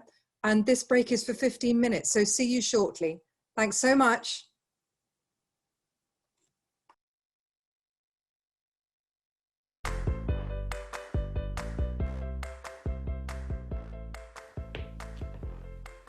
Hi everybody, my name is Jimmy Choi, and you might know me as a competitor for the last 3 years on the television competition show, American Ninja Warrior. 17 years ago, when I was just 27 years old, I was diagnosed with young onset Parkinson's. But since then, I have used exercise to help me manage the way I live and live well despite Parkinson's. Now, how is it possible to compete on the national stage while living with Parkinson's? Well, it wasn't easy and it didn't come overnight. It all started with a change in mindset. Parkinson's changed my life, so I must change my lifestyle to counter its effects. I have to physically and mentally commit to be consistent with my exercise and fitness regimen. Now, to have that mental discipline to stay active in some way every single day. To recognize that exercise would no longer be just a hobby, it has to be a part of my lifestyle. And I'm honored today to be your coach for this movement break brought to you by the Davis Phinney Foundation. So let's all get moving in this 5-minute workout focused to help improve your balance, your strength, and your endurance. I will demonstrate each of these 5 movements first, and then we can all get moving in a circuit-style workout today. Okay, let's all get ready for a 5-minute workout today. There is going to be a total of 5 movements. And for the 5 movements, you're going to do each of them twice. You're going to work for 20 seconds. You're going to get a 10-second rest, and then we're going to immediately go right into it again for another 20 seconds of work. We're going to repeat that for nonstop for 5 minutes, okay? Just 5 movements today. I'm going to demonstrate all of these movements from a standing position, and then again in a seated position. The first move, guys, is going to be called the single leg ice skaters, all right? The single leg ice skaters, we're going to balance on one single leg. I'm going to turn to this side so you can see. You really want to just have a slight bend on that knee, and you really want to sit all of your weight into your hips, and you're going to balance on one leg. All right, I'm going to turn back to the front so you can see. We're going to load and balance on one leg, and then we're going to take our legs, the leg that is up in the air, and we're just going to go back and then make a half circle back to the front. Back and make a half circle to the front. All right. Now, this is what this is going to do is this is going to help strengthen those balance muscles all along the side of your legs. They're firing to keep you nice and straight. That's also going to strengthen your core because right now my entire core area is engaged to try to keep this position going. Now, as you get further along, if you're a little bit more advanced, you can always increase the height of your circles. The higher you go, the more difficult it is to keep that balance. Now, from a seated position, you are going to sit off of your backrest. So your back comes off of the backrest, and you're going to have your leg extend straight out, just like this. You're going to feel your core engage immediately because that's what it's going to require to keep your legs out. Okay, slight bend is okay, but let's keep that leg out as straight as you possibly can. And then you're just going to go ahead and rotate them out as far as you can, and then bring them back. Once again, this will help promote that core strength, and this is also what help you with that range of motion in your hips as well, and strengthening your muscles, not just in your core, but in your upper quad and your leg as well, okay? Second motion, guys, is going to be the Superman crunch and reach. We're gonna be in a quadruped position, and what that means is just we're gonna be on our knees. We're gonna have our hands directly beneath our shoulders. Our knees are directly beneath our hips. And then from here, pick a side, pick an arm, doesn't matter which one. You're gonna raise, I'm gonna choose my right arm first, and then I'm gonna lift my left leg. I'm gonna be nice and straight in this position. And what I wanna do is I wanna bring my elbows and my knees together in the center of my body, and then opening right back up, trying to get as straight as I can. And I'm just gonna repeat this process for the entire duration of that 20 seconds, staying on the same side, and then we'll switch sides on the next 20 seconds. From the chair, same thing. We're gonna sit. You're gonna choose one arm, backs off of the backrest, and you're gonna take that arm straight up in the air, and then you're gonna drive that arm and drive that knee up, engaging your core. You're gonna touch your elbows to your knees, and then you're gonna extend that knee, that leg, extend that arm, and you're gonna come back. You're gonna stay here for that entire 20 seconds, and then we switch for the next 20 seconds to the other side. These muscles are gonna help build your core strength. It's also gonna help you build stability, okay, across your midsection. It's gonna promote body shifting, body weight shifting, and then that also helps promote control of that shift to help improve your balance. Your next movement, guys, is going to be that thing. It's going to come back to a single leg move. This one, you're going to need some kind of weight. Perhaps a water bottle is fine. A volleyball, a baseball, anything that you can pass from one hand to another. Okay? It could be a notebook, really anything. It's nice if it's weighted, but if it's not, that's okay. We really want you to make that exchange. So we're going to go back to that single leg stance. Remember that slight bend on that knees, sitting all of your weight into your hips. And you're gonna balance on a single leg, and then you're gonna take that weight or whatever object you have, and you're gonna pass it over your head while maintaining balance on that one leg. And you're just gonna go back and forth on this same leg, nice and slow, stay in control, okay? Just like this will help you with your hand-eye coordination. It's also gonna promote that weight shift control as well, and overall it's gonna help you improve your balance. Now from a seated position, same thing, we're gonna extend one leg, we're gonna hold it up, engage that core, we're gonna have that arm straight out, and we're gonna make that exchange nice and slow as well. Even from a seated position, once that object exchanges hands, you're gonna feel a weight shift, and you're gonna feel your body try to adjust to help you stay straight up and down. It really challenges the core as well. So it's not an easy exercise, not even if you're sitting. So it's really going to challenge you, okay? The next one is going to be jumping jacks, guys. Okay? The key here for jumping jacks, it's a fast-paced cardio exercise. It also helps promote coordination, all right? We want to start with in a stand up and down position, our hands to our side, and then we want to extend out and jump out to the side, full extension to the top, get your hands together and back. You can also just step out as well. Okay, but we want you to move as quickly as you can. This is meant to be a high-paced cardio exercise. Now for the chair, if you're seated in the chair, once again, backs off of that backrest, okay? And I want you to sit in a star position, and then we're gonna hands off to the side, and this is how you're gonna do your jumping jacks, okay? Same thing, what you wanna do is focus on the coordination of both feet closed and hands to the sides, and then both feet open and hands up top to finish, okay? Have that coordination going. Finally, guys, wood chops. This is going to help you through rotational core development. It's going to also promote full range of motion, which is important for us because we want to make sure that we extend fully and not get stuck in small movements. So what we're going to do is go across your body, pick a side, because you're going to switch sides. You're going to go across your body. We're going to start at the top, and we're going to come down into a squat and chop down. It's kind of like you're trying to chop down a tree. And we're just going to stay here for the entire 20 seconds, and then we'll switch. If you are in the chair, it's the same motion, okay? Again, backs off of that backrest, and we're gonna chop. Keeping your legs together. Get those legs out of the way as you chop, okay? You will really feel that engagement of your core and also your shoulders and your arms. Give me that full extension. Back up, full extension, and close down again. All right? Those are your 5 movements, guys. Let's all get ready to move.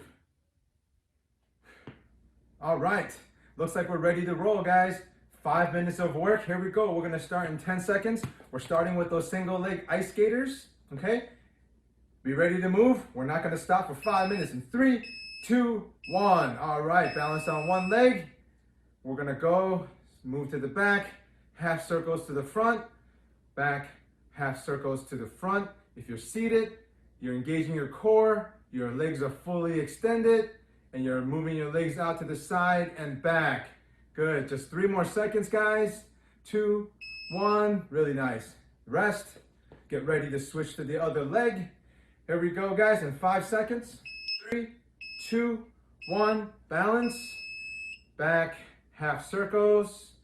Back, half circles. Remember, once you get more and more comfortable with these movements, all right, go ahead and try to bring your legs up as high as you can. It gets more difficult. And trying to complete those circles as well, staying balanced. Really nice, guys. All right, good. Another 10 seconds of break. Our next move is going to be the Superman crunch and reach, guys. I'm going to go and turn to my side. Remember, here we go. Everybody's up. We're going to reach straight. Keep your body as straight as possible to the ground. You're going to crunch elbows to knees. Back open. Make it nice and straight. Elbows to knees. We are promoting good stability practice. Our body weight is shifting. We got 3 more seconds. 2, 1. All right, 10 seconds break, guys. We're gonna go ahead and switch arms and switch sides. Here we go in 3, 2, 1. Reach, straight bodied. We're gonna close in, bring our elbows to the knees. If you're seated, you wanna bring your knees up and your elbows down, right at the center. You wanna keep your body as straight to the ground as you can. If you're seated, make sure your back is off of that backrest. 2 seconds, guys. Very nice. All right. Now we're standing up. Single leg overhead pass. Grab your object, your water bottle, whatever it is. 2, 1. Here we go, guys. Balance on one leg. Arms are straight out. We're making that exchange. Nice and slow, nice and controlled. Staying balanced. If you kick your legs out, you might be able to find an easier position to hold for your balance. 2 more seconds. And rest. Good. Now we're ready to switch to the other leg, guys. Here we go. 5, 4, 3, 2, 1. And we're balancing. Good. We're slowly making a full range of motion. Your hands are completely out to your sides, across the top, exchange above your head. Whatever object that is, you can feel your weight shifting. You can feel your body trying to adjust. Just a couple more seconds. Really nice, guys. All right. Here we go. Jumping jacks. Remember, meant to be fast-paced cardio movement. 3, 2, 1. Here we go. Everybody's moving. Jumping jacks. Really nice. Good. Now you can also be stepping out as well, but keep it nice and fast-paced.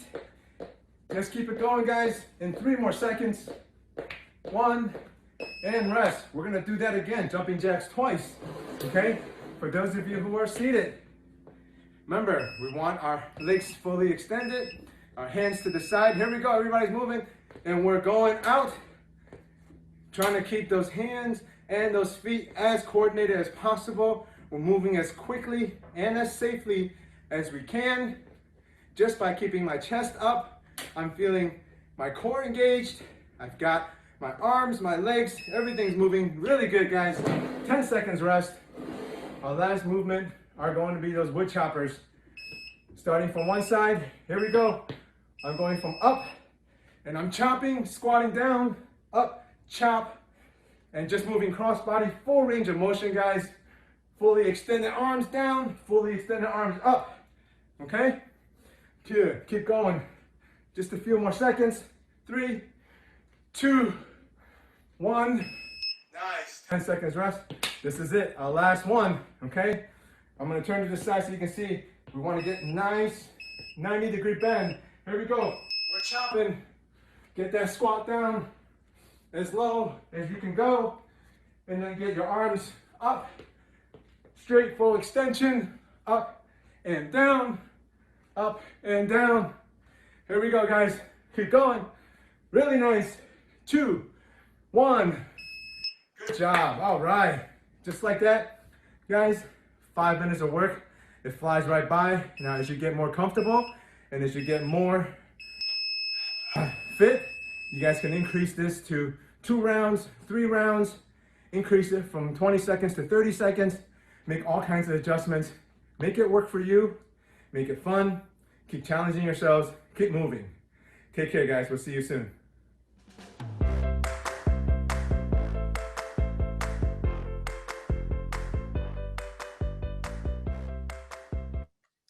Welcome back, everybody. Thank you so much indeed for that. I was actually rather enjoying my team here at CPT, who were very definitely joining in. And so there's been a lot of movement going on at this end. Our next talk is from the very fantastic Alison Bernstein, who is Assistant Professor of Translational Neuroscience at Michigan State University, which is actually just down the hill from the Van Andel Institute in Grand Rapids. I have a feeling I might have done this introduction already on this film, so I'm going to actually hand over to Eros, who behind the scenes is going to start sharing the screen, and looking forward to seeing more questions coming in through the Q&A function, some of which we will try and answer live. So thank you so much for all of you for joining us.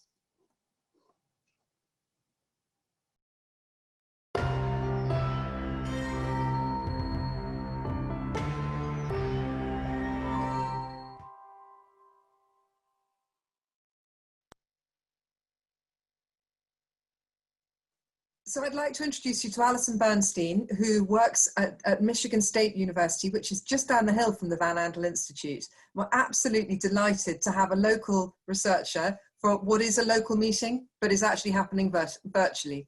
So Alison, over to you, and we're really looking forward to hearing about your research. Hello, everyone. I'm really excited to be here today to talk to you about the environment and Parkinson's disease and in general, and my work in this area. My name is Alison Bernstein. I am an assistant professor in the Department of Translational Neuroscience at the College of Human Medicine at Michigan State University, and I'm actually located just down the hill from the Van Andel Institute, so it's really exciting to be part of a local conference that in this very odd time is a little bit not local because anyone can attend. And so it's a unique experience to be here. So I'd like to just dive right in and get started. So the first thing I want to talk to you about is why scientists think the environment plays an important role in the development of Parkinson's disease. And so the first piece of evidence comes from epidemiology studies of how common Parkinson's disease is.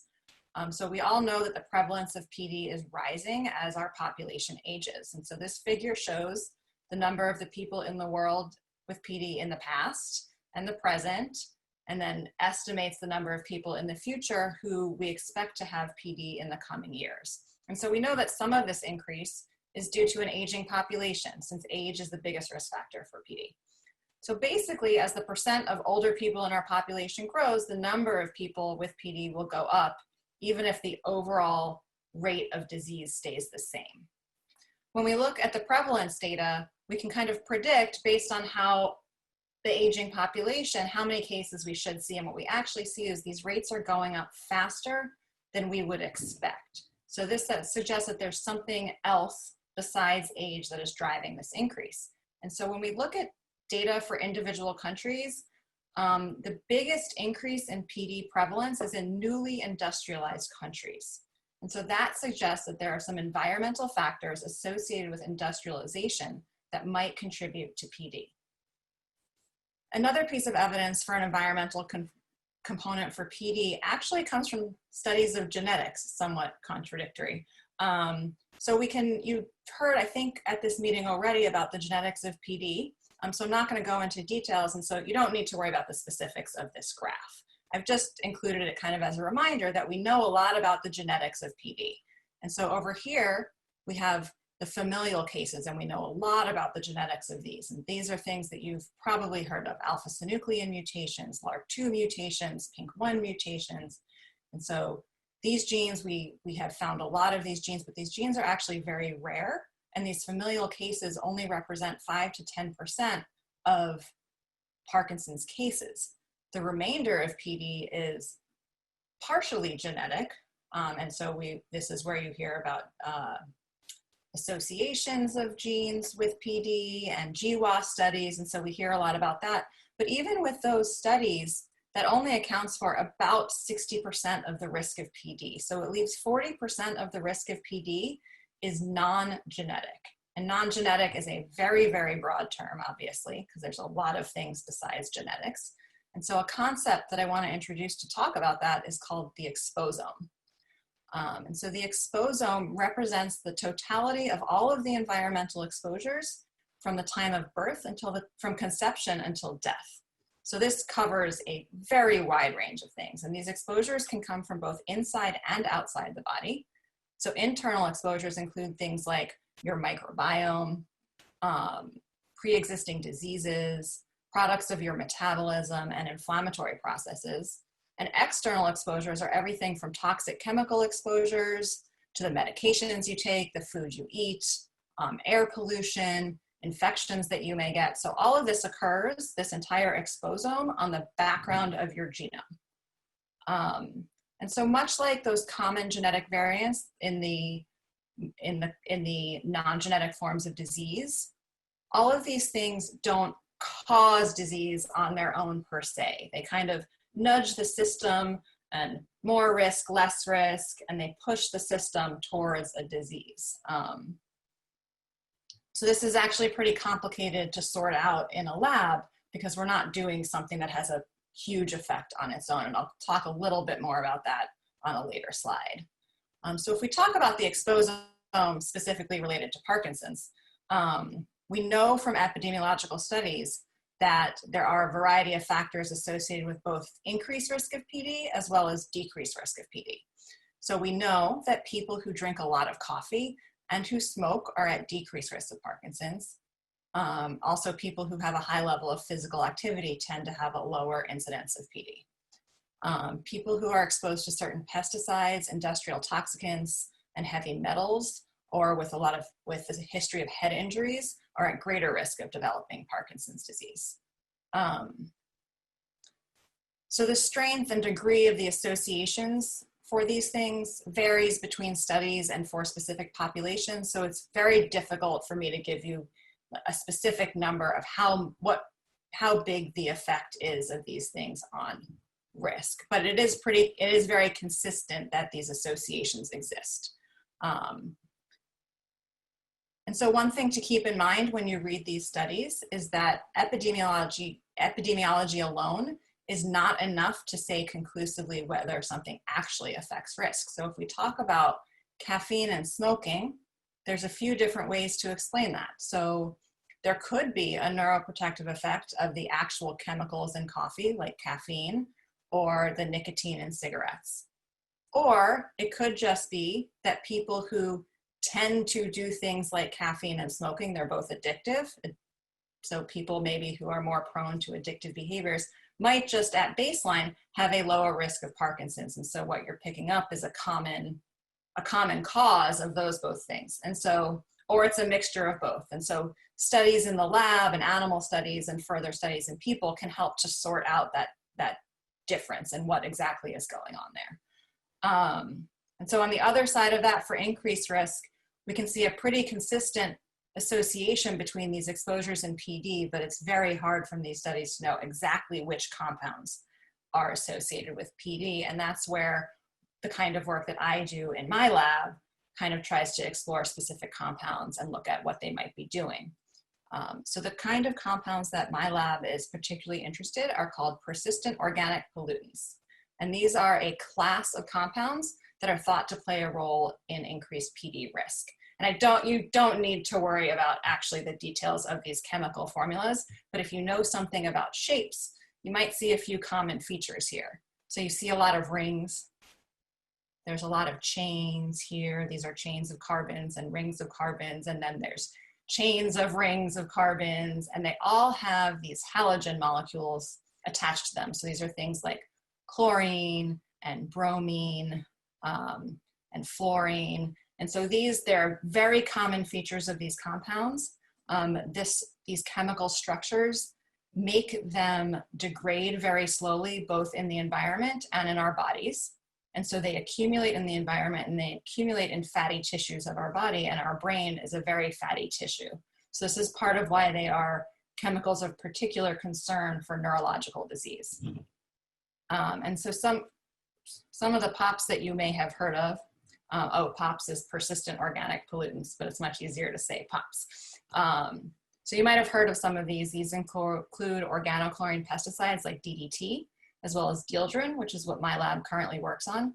Also PCBs and PBBs. For those of you in Michigan, you may know about the accident in the 1970s when people mixed up flame retardants and cattle feed in St. Louis, Michigan.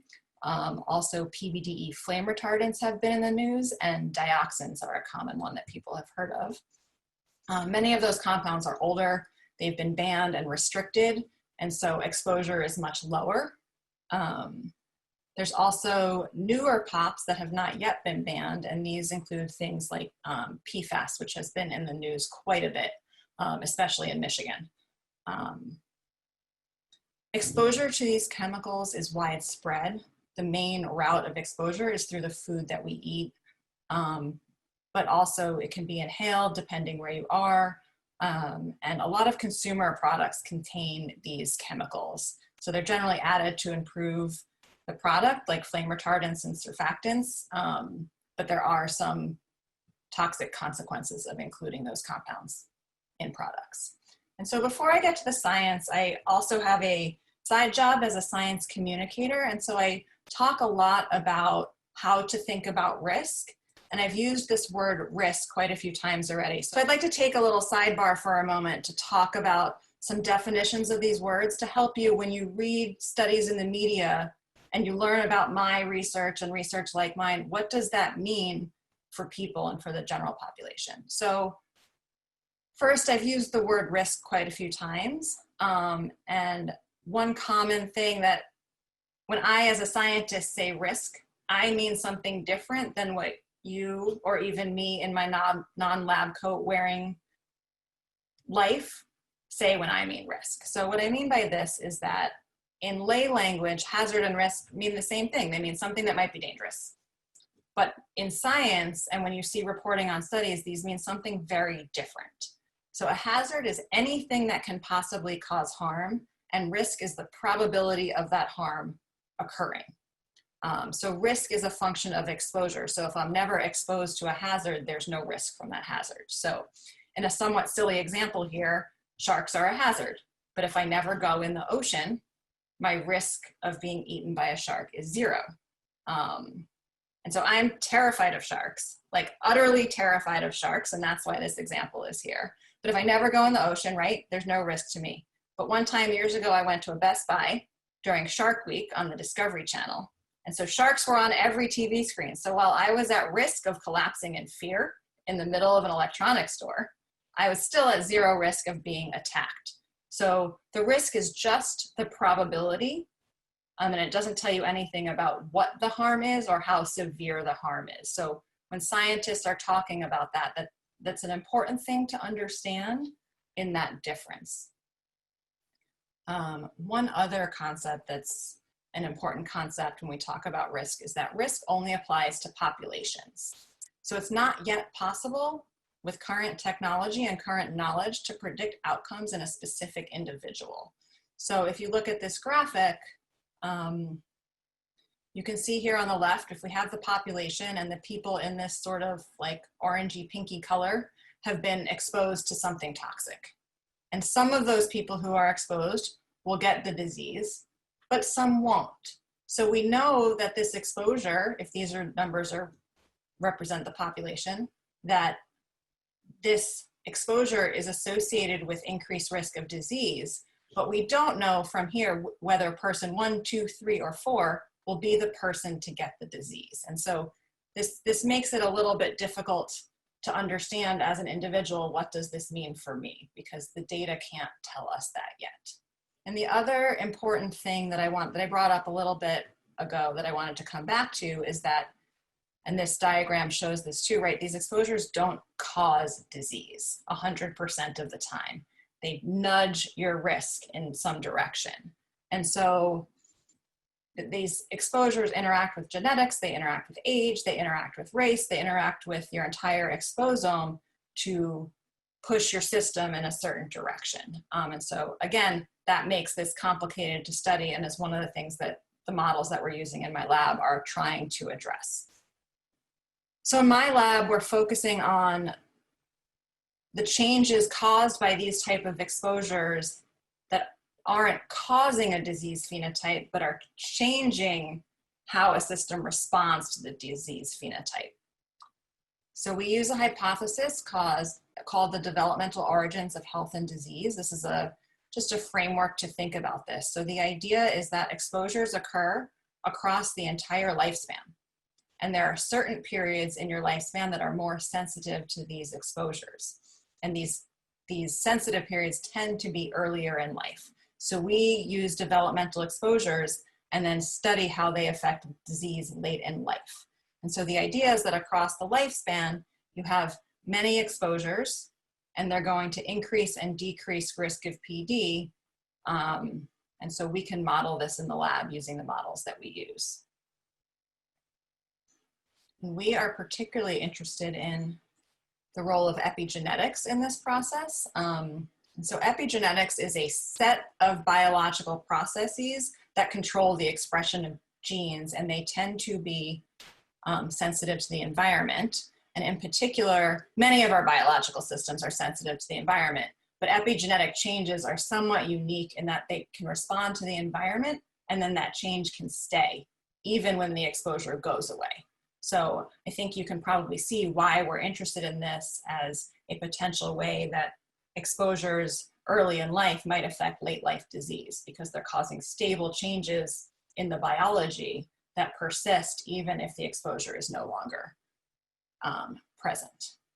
So we study in my lab a compound called dieldrin. This is an organochlorine pesticide. It's related to DDT, which many more people are familiar with DDT because of Silent Spring and a lot of publicity about it. And so if you remember back to that slide of the structures, we've got rings connected, and we've got chlorines here. So this fits all those categories that make this chemical stick around in your body and have continued toxic effects over time. The good news is that when this chemical was used widely up until the 70s, detected levels of people in the US in their serum were very high. After this was banned, 20 years later, we knew that serum levels dropped drastically. So banning this chemical has reduced exposure. It has been effective at reducing the risks from this pesticide, but we're still concerned because, like, I was born in 1978. So in my early life, I was likely still exposed to chemicals like this, and I am not yet of the age where I would develop PD. So these exposures, even though new exposures are not happening, they still have a potential effect on the aging population. And so that's why we still look at these. It's also somewhat of a representative compound, since there are still other chemicals like this in use. So we use a model where we expose pregnant moms to dieldrin, and then we look at their offspring. So this is that developmental exposure early in life and early in neurodevelopment. And then we look at those pups when they are adults. So we're trying to recreate that exposure during a sensitive period and late life disease. And so we use this model called the alpha-synuclein preformed fibril model, which, if you've been coming to this meeting for more than just this year, you probably have heard of before. But basically what we do in this model is we take alpha-synuclein, which is the protein that makes up the Lewy bodies in Parkinson's disease. If you put this protein in a tube and you shake it, they form these long fibrils, and then we can sonicate them and break them up into little bits, and then we can put it in the animal brain, and it gets taken up by the neurons, and it forms Lewy body-like aggregates and causes pathology that looks a lot like what we see in human PD. So this is a really nice model for us to use to recapitulate some aspects of PD in an animal. So this is our experimental design, this Dieldrin PFF 2-hit model, where we've combined that developmental Dieldrin exposure with the alpha-synuclein preformed fibril model. And what this lets us do is to find out whether exposure during those sensitive periods that we talked about affects susceptibility to late life disease. And what we can use that for is to figure out early changes in the system that might cause changes in susceptibility. And these changes we see in the animals might be representative of changes that occur in people even decades before diagnosis. So really getting at this question of prodromal PD, what happens before diagnosis? Can we find biomarkers that are much, much earlier than symptoms? So what we have found from these studies, just very briefly, is that Dieldrin can cause epigenetic changes in the pups who are developmentally exposed. So the pups are exposed, the Dieldrin affects their neurons, and then we identified in this paper, in this study that was led by a postdoctoral fellow in my lab, Joe Kamansky, and we published this in 2019.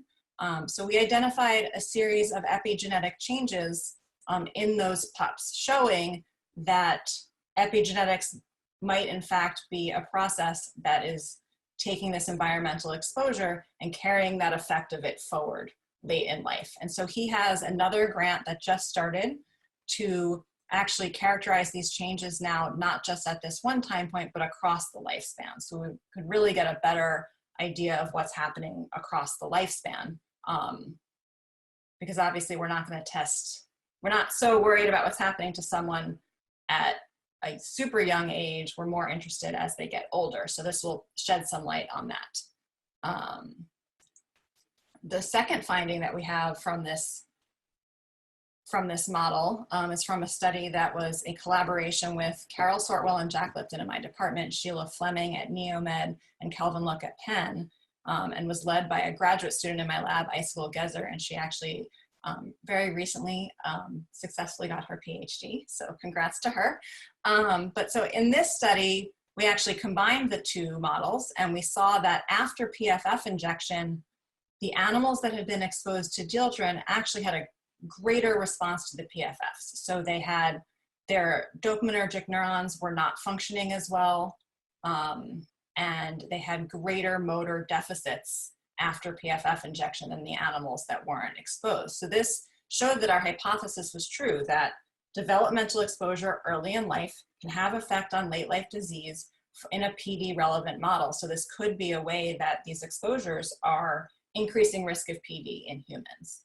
And so our future studies are really focused on, again, like I said, expanding this part, understanding what's happening early in the epigenome across the lifespan, also really digging into what's happening at the synapse, because that's where we saw the effects in our first study. And so we have some studies planned to dig into that, to really try to find out what's going on at these early stages with the goal of finding potential biomarkers for early disease, or maybe therapeutics that could be targeted much earlier in disease. And then the other thing that we're really focused on is now we have this 2-hit model, and we don't have to do Dieldrin. We can do other Parkinson's related toxicants and ask a question that the field has not really been able to ask in the past of, do these potential Parkinsonian toxicants actually alter susceptibility to PD related toxicity? So we're interested in looking at lead because heavy metals are associated with PD. We're interested in looking at other pesticides, other industrial toxicants, potentially things that are in more current use and are of current interest. And so before I close, I just kind of want to zoom this back out to what does this mean for people? So I think that research like this, like we talked about in the beginning, in combination with those epidemiological studies, clearly supports again and again and again that the environment plays an important role in Parkinson's disease, and that there are specific pesticides and specific industrial toxicants that we know play a role in this. And so there's a regulatory approach that we can take to protect people here. And so like for example, right now there's a bill supported by the Michael J. Fox Foundation to ban paraquat, which is one of these pesticides that we have actually known for quite some time is associated with Parkinson's disease risk. So we can act through regulations like that. And in the US, it's having a strong EPA to make sure that we are regulating those chemicals that are causing harm. Another piece that we can do as individuals, if we think back to that exposome graph,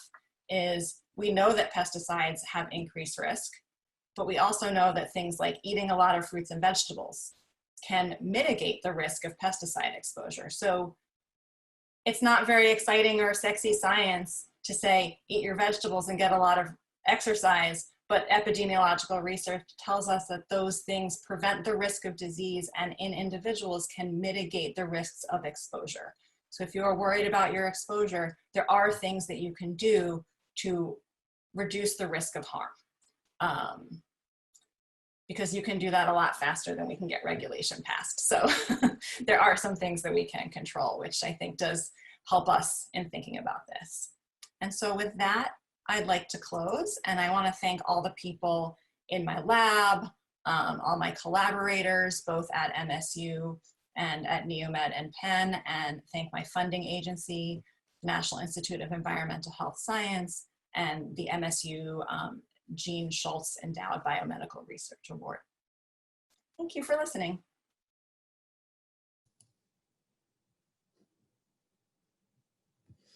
Alison, thank you so much. There are some great insights around risk factors in that talk. Alison has very kindly offered to reply offline with any questions around environmental factors. So do keep the questions coming in either through the Rallying Facebook page or through the Q&A function. And we will do our very best to get those answered for you. Now, our next talk is from David Beckham, no, not the England footballer, but the inspirational Associate Professor of Medicine, Infectious Diseases at Colorado University, who was interviewed very kindly by Chris Maycock, a retired IT guru from Devon, who co-founded the Parkinson's Research Group in the southwest of the UK. Do remember to keep your questions coming in, and over to David and Chris. Thank you very much indeed.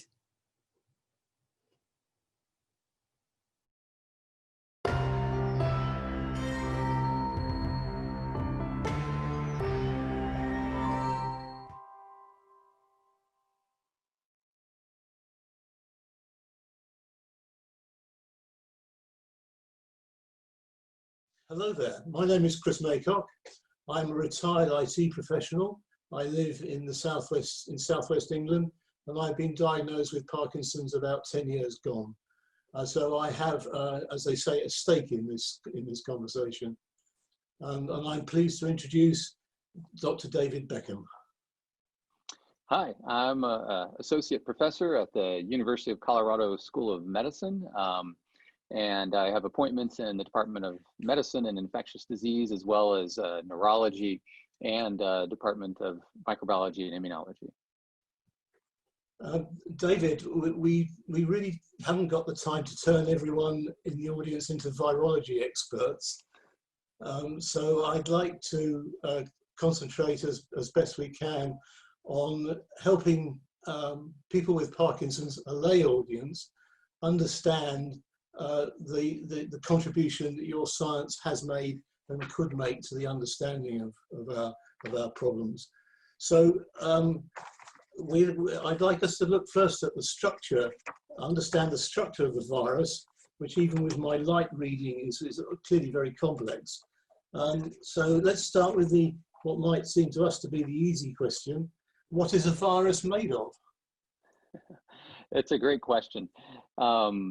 You know, I think the way I think of viruses is they're essentially parasitic genes or genetic elements, and they've basically evolved over since actually first cells were created, prokaryotic cells, bacteria cells, and have co-evolved with these cells over billions of years.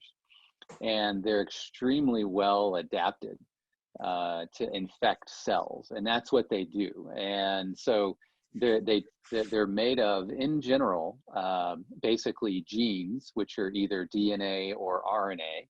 And then they have a few proteins typically that allow them to sneak inside of a cell and cause an infection. But there's a wide, breadth of variety within that simple explanation that allows them to infect just about any cell you can think of. They can infect it. And so they're, like I said, they've been around a lot longer than us, and they're really good at doing what they do. And the difference in one sentence between RNA and DNA is? Yeah, so the way I kind of think of DNA is the blueprints that tell you how to build your house, whereas RNA is the actual workers that go out and do all the work. And so some viruses just encode the blueprints and require the cell's workers to do the work. Some viruses actually encode the workers themselves and then sneak into a cell and kind of take it over. So there's a couple of different strategies they use. Okay, and we'll understand a bit more soon about how they affect us, no doubt. How do you classify them? So they're broadly categorized, kind of like I was just saying. We have, viruses that infect what we call prokaryotic cells, which kind of typically is like bacteria. You have viruses that infect eukaryotic cells, which is us. And so everything from yeast all the way up to, to people. And then we kind of take all those different viruses, and we can subdivide them into different classes based on what the genes look like and things like that. And so there's multiple approaches that we use to divide and subdivide these trillions of different species of viruses. Do we know how many there are, or will we never be able to count them? Yeah, so so for example, if you just look at seawater, right? There's for every drop of water, there's probably 1 trillion different viruses in that water that are attacking different bacteria in that water. And so that's just seawater. And so you could spend a whole lifetime trying to basically isolate and characterize every different virus in water, soil, and that's not even counting the number of viruses that infect mammals, which is probably a very small portion of the kind of what we call the virome, how many viruses are out there. I was about to ask you how they get about, but I think I'll leave that question. It sounds as though the answer to that is any which way you can. Right. So what does they are therefore alive, but what does being alive mean to them? Yeah, so technically they're not alive. Technically they are, because they require a host to basically allow them to reproduce. So they have to get inside of a cell and take over a cell that allows them to reproduce. And that actually disqualifies them from being considered a living organism, if you will. And so, but they are, highly evolved, highly evolved genetic elements, basically, that move from species or, individual to individual. By definition, from what you say, they can exist for a very long time, waiting to find a new host. Right.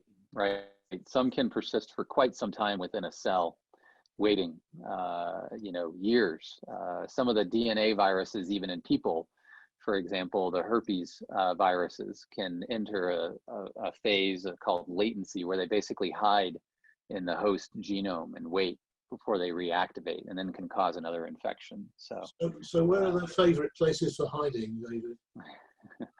So it depends on, there's multiple different approaches. Some of them can form a little loop of genetic material inside a nucleus or inside of a cell, and kind of just wait and wait to kind of reactivate.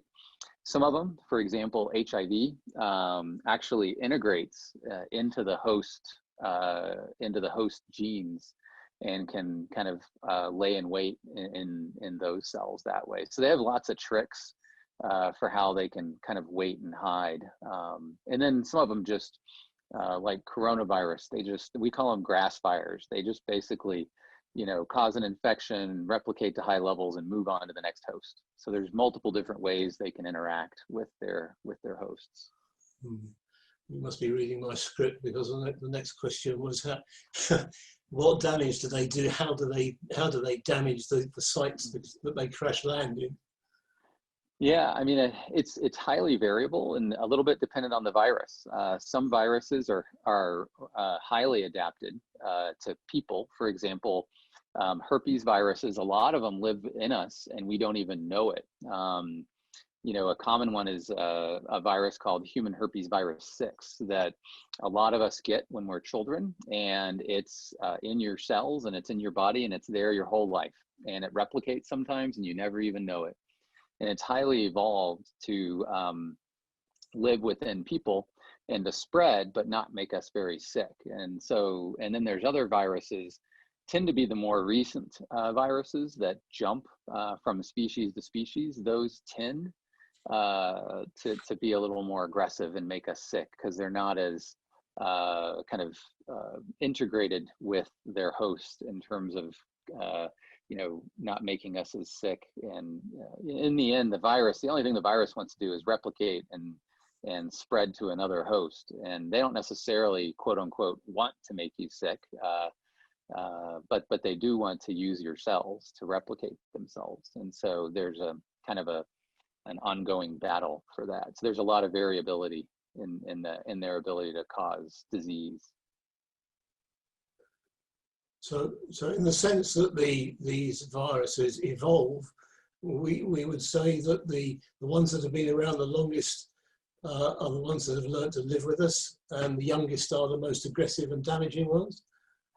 That's a nice general rule. There's, in science, as everyone knows, there's an exception to every rule, but it's a nice kind of general rule that the ones that have lived with us for a long period of time tend to try to avoid making us sick, whereas the ones that have recently jumped from hosts, whether it's HIV, coronavirus, Ebola is an example, those can be much more deleterious.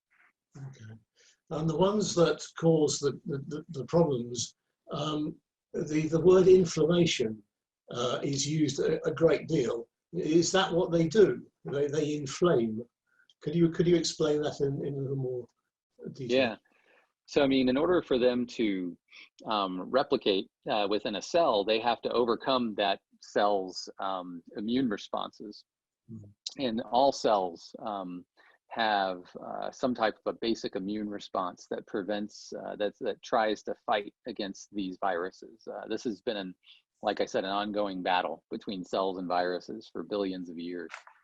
And so for, humans, for example, when a virus infects a cell and it's a newly replicating virus, that cell is going to respond with different immune responses that can result in inflammation. And that inflammation has consequences. It can hurt the cell, it can hurt cells around it, or it can call in other cells from the body that can act like a kind of a cleanup crew. And they sometimes clean up by injuring some of those cells in that area. And so there's some downsides to inflammation, but in terms of the organism itself, the goal is to try to control or get rid of the virus. What characterizes a virus that can attack the central nervous system? And I think I'm hearing that in principle any virus can get into the central nervous system, and the older ones, the ones that have been around longer, are the ones that are not going to cause a problem. So is that a correct view or not? Yeah, I mean, I would say, so we have this term called neuroinvasive viruses. So there's probably a subset of human viruses that can actually infect a neuron. If you take some viruses, for example, a GI virus, they may not be able to infect a neuron. So there's very specific viruses that have this neuroinvasive quality or this ability to infect a neuron.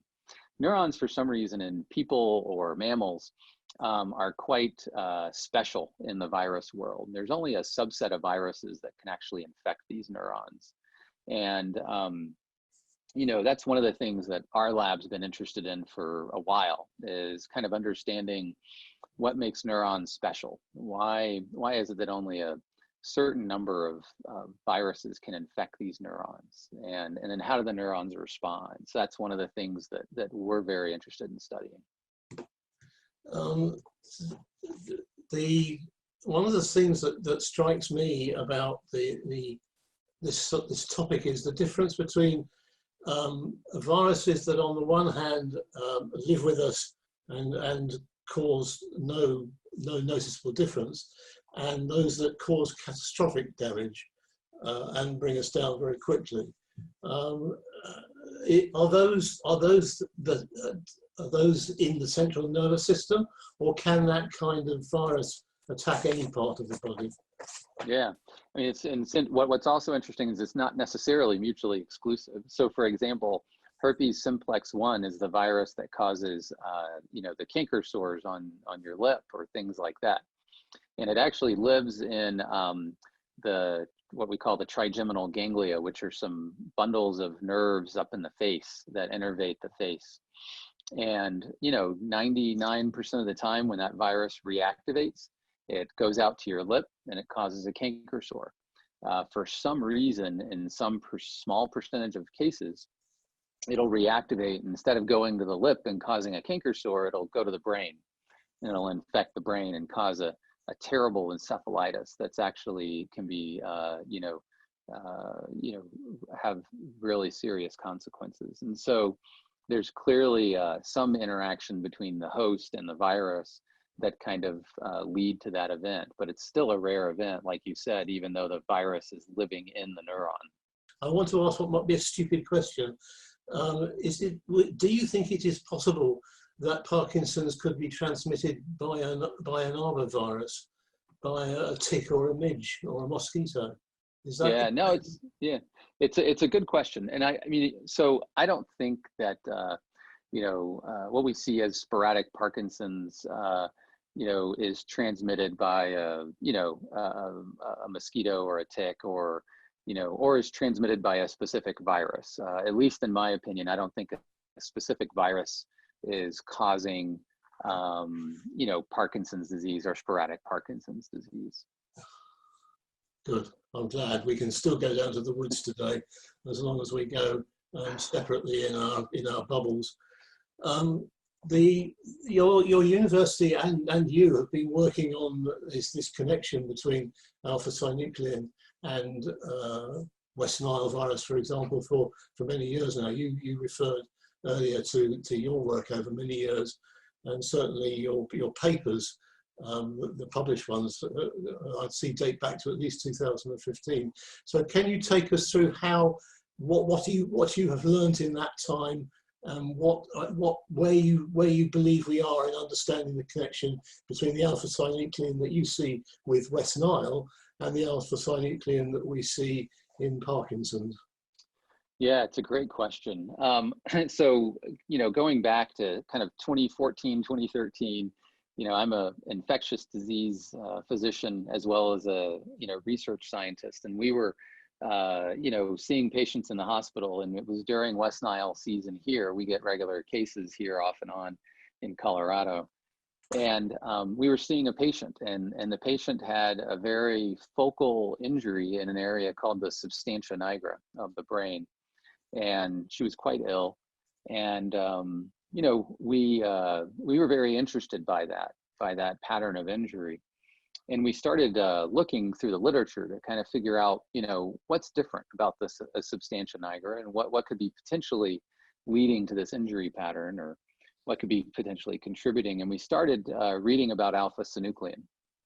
And alpha-synuclein is clearly related to Parkinson's disease, and has a long history of potentially being an important contributor to the development of Parkinson's. But what we found was people actually didn't really have a great understanding of what alpha-synuclein does in a neuron. It's expressed in a neuron, but what we found interesting is you could knock it out in mice. You could knock the gene out, and the mice don't seem to care.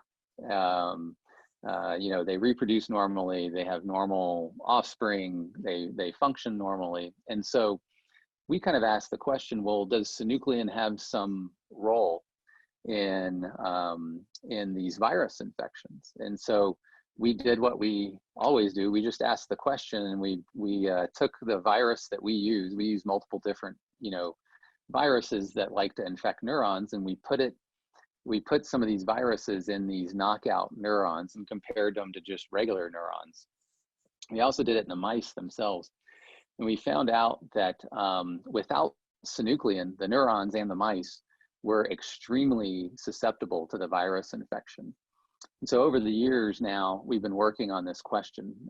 We've been rather obsessed with it, actually. And, we have new data from the lab that suggests that synuclein is playing a role in what we call the innate immune response, the early immune response within the neuron itself to help fight off these viruses. And when you get rid of synuclein, the neurons are much more susceptible to these viruses that infect these neurons. And so what we're hoping to do is to figure out what are the different types of synuclein. Is it the fibrils? Is it the the monomeric form? Like, what's the actual, is it the phosphorylated form that we find in Lewy bodies that plays a role? We want to know what's the specific type of synuclein that's playing a role in this kind of immune response to these viruses.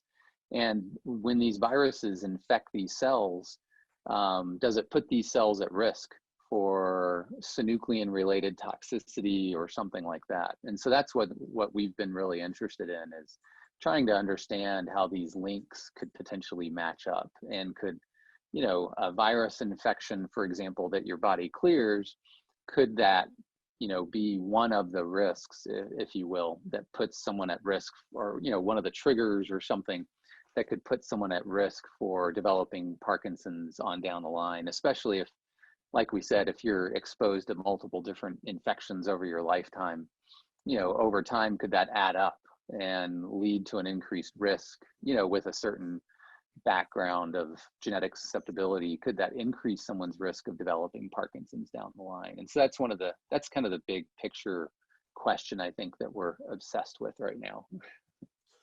Well, certainly I'm obsessed with it, but for an entirely different reason. Right. To move your work forward, could you summarize for us the areas in microbiology that need specific attention, and also what and how your animal models need to do in order to move you on? Yeah, I mean, so right now what we need to do is to understand, how is synuclein potentially functioning within these pathways, within these immune pathways. And what are the things besides viruses that might be triggering synuclein to function in a innate immune pathway? And so, we know that there's other things that can be, that have been linked as a potential trigger to Parkinson's, for example, pesticides and other things like that. So we want to know, is there some common theme here where these triggers are triggering synuclein, and that's making it, in some people form some toxic protein that can hurt the neuron over time, when acutely really all it wants to do in the short term is protect the neuron. But maybe in some people, what it's naturally doing in terms of making an immune response can also potentially lead to long-term consequences. And so we really want to understand those mechanisms. How can we alter them? How could we potentially turn this into a treatment for patients with Parkinson's if we can alter some of these interactions and decrease the risk of synuclein from becoming toxic while it's functioning as an innate immune molecule? Can we alter some of those events and turn, and come up with a treatment? That's kind of the end goal. How might those treatments be delivered, do you think? It's a great question. Most likely the way I look at this is if we can find an innate immune trigger that's forcing, if you will, synuclein to form some toxic metabolite or toxic protein, can we block that? So it'd basically be a small molecule kind of inhibitor that would prevent synuclein from interacting with things that would trigger its change into a toxic form. You know, can we somehow use these innate immune signaling pathways to block that event and prevent synuclein from forming these toxic, beta sheet forms that we know are bad, these fibrils that potentially injure neurons. So that's kind of our focus. I'm sure Simon won't be very surprised to hear me ask the question as to whether you have a position on whether alpha-synuclein is cause or consequence. It's a great question. You know, I think this is a complex syndrome, Parkinson's disease, and I think there's multiple pathways that lead to toxicity to the neurons. I think synuclein is one of them, and I think it's important, but I think it's pretty clear based on the data that there's other genes that play an important role. And whether synuclein is important in the endpoint in terms of toxicity for all those different syndromes, I would be surprised. I think you know, Parkinson's is a complex syndrome with probably multiple different toxicity events that can lead to a similar kind of what we call phenotype. So I think synuclein can definitely be one of those, but I think there might be others, you know, that contribute as well. So how can the Parkinson's, people with Parkinson's community help you move on in your work? You know, I think that's a great question. And since, you know, we were chatting before this, I was thinking about that, you know, and I've thought about that a lot. And I think one of the most important things is just for the people in the Parkinson's community to stay engaged like you are, and to really push the research world to think a little bit outside the box. I think, you know, concepts like this are a little bit outside the box, honestly. And it's in the scientific community tends to be pretty conservative in terms of what they want to work on. And so I think having advocates in the community, you know, pushing for the scientific community to think a little bit outside the box is, honestly, it's probably the most helpful thing from my point of view, is because, you know, our research is obviously a little outside the box.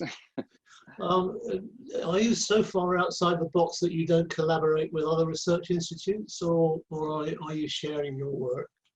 That's a great question. No, so we're very collaborative. Actually, one of our best collaborations is there in the UK with, we've been collaborating for a few years now with Thilo Kunath at the University of Edinburgh, and he's been an amazing collaborator. We've been working closely for a few years now too with Patrick Brundon and his laboratory at the Van Andel Institute. And actually just recently, we started up another collaboration with a group at UPenn. I think there's a real interest in the field in asking some of the questions that we're asking, and you know, trying to take this different approach. And so I think we're slowly getting there. It's just sometimes science moves a little slower than you know, in terms of getting there than I'd like. We'd like to move a little bit faster. Yeah, I had noticed. Right. I think on that point, I'd like to thank you very much for the time that you've given and the explanations that you've given. I found it most interesting, and I really am quite excited by what you've had to say. So David, thank you very much indeed. Thank you so much. I appreciate your time, and thanks for inviting me.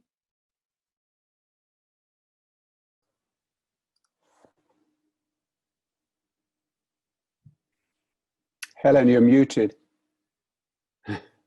Epic.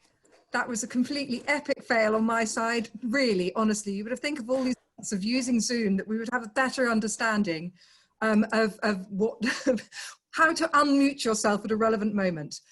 Thank you both, Chris and David Beckham. That was a fantastic, fantastic talk. I'm now delighted to introduce you to our Q&A panel.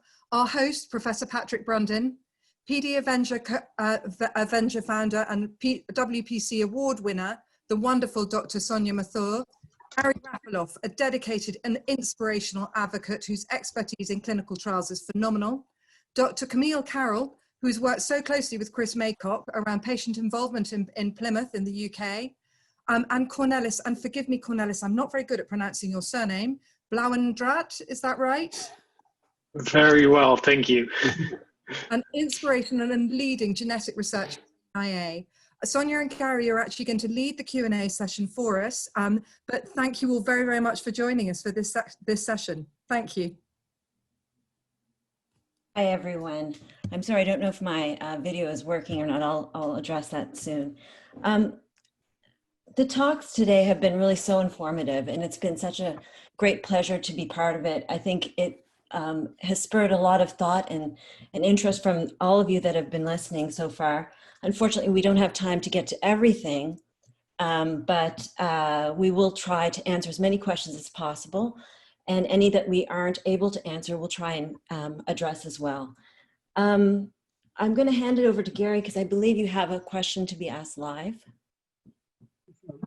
Given the video that we just watched on viruses and the importance of what's happening in the world today with the ongoing pandemic, we have a question from Rochelle Flanagan relating to the COVID virus. Rochelle? Can you hear me? Can you hear me? Yes, yes, we do hear you. Okay, thanks very much for allowing me to ask my question. It has been fantastic listening to the presentations, and I suppose just you're probably aware of the publication in the Nature publication about a case of COVID in a, sorry now, just put my, so they're asking me to put my video on. Can you see me there? Yeah. So basically in terms of a case of COVID has led to a Parkinson's diagnosis potentially. And I suppose I was just wondering, do you feel that the current situation, obviously, which is terrible for everybody, but may lead to, you know, research into Parkinson's, that maybe we should be tracking people with symptoms that are similar to Parkinson's in terms of, you know, any future diagnoses of Parkinson's, and what your view on research around that area at the moment is? Yeah, I could take that one perhaps. So it's a great question and it's very timely. First of all, it's true there was a paper in Lancet Neurology just last week that described one single individual from Israel who developed acute onset Parkinsonism. We don't really know if it's Parkinson's disease, whatever Parkinson's disease is. But this person responded to anti-Parkinson medication. The PET scan showed deficits that will be consistent with Parkinson's. Now, there are actually two earlier cases that describe a similar situation, one in movement disorders, one in neurology, and I'm aware of a fourth case in Sweden that is going to be submitted for publication. So there might be more instances. So what happened in these individuals, we actually don't know for sure. Were these people who were destined to get Parkinson's and the COVID pushed them over the cliff, so to speak, in terms of the damage that they had? In the case of the Israeli individual, they checked him for the more common genetic variants, as Siv Ganor taught us, the GBA and LARC2 variants, and he wasn't a carrier of any of the risk variants. So I don't think it's until we will see a brain in the microscope of somebody who's had COVID-19 and developed these symptoms that we'll really understand what kind of disease this is. It could be vascular in origin. We know that COVID is associated with a lot of damage related to vasculature all over the body, so not just the brain. And it's possible that in these individuals, for some reason, these areas were particularly heavily hit. I don't think that's likely. We know that the midbrain has receptors for the SARS-CoV-2 virus, these so-called ACE2 receptors. And I've also heard, you know, rumors in the grapevine that people who've died with COVID have shown lots of inflammation in the midbrain, suggesting there's something more specific than just a vascular lesion. My final point is that these were acute onset of Parkinsonism. I think a greater concern might be that people who have long COVID, you know, this protracted course that some people develop, perhaps they will have an elevated neuroinflammation for several months, also in the brain and neuroinflammation in the brain. And it's described really well in a recent commentary. It came out 2 days ago from an Australian group at the Florey Institute. Leah Beaucamp is the first author. It's open access at Journal of Parkinson's Disease, where she and her co-authors discuss, will this predispose to Parkinson's 5 years, 10 years, 20 years from now, even in people who are young when they're affected by COVID-19? Of course, we have no idea because we haven't seen an individual who had this virus and lived that long. So we're totally in the dark, but we have to be open and consider that. And to answer the final part of your question, I think we do have to follow people with mild, moderate, and those who've survived severe COVID to see what happens to them in the long term. This is a serious disease, and the brain is not spared. So if I could follow Camille, what should people that already have Parkinson's be doing regarding COVID and now the upcoming flu season? What advice can we give to them? That's a really excellent question, Gary, and one that we are struggling to answer with a good evidence base in truth. So we can give best guess advice based on the evidence that is available. So we know, for example, that there are some predispositions to a poor outcome with COVID, and be thinking along the lines of older age, male sex, underlying or comorbidities, so people with diabetes or who are significantly ill from a chest perspective, whether it's coexisting lung disease or heart disease. So people with Parkinson's who have those conditions, who might make them more susceptible to a poor outcome were they to catch COVID. Of course, you take extra precautions globally now that we are experiencing a second wave. As well as those comorbidities, of course, there are conditions which predispose to catching COVID, and people with Parkinson's will also have some of those conditions.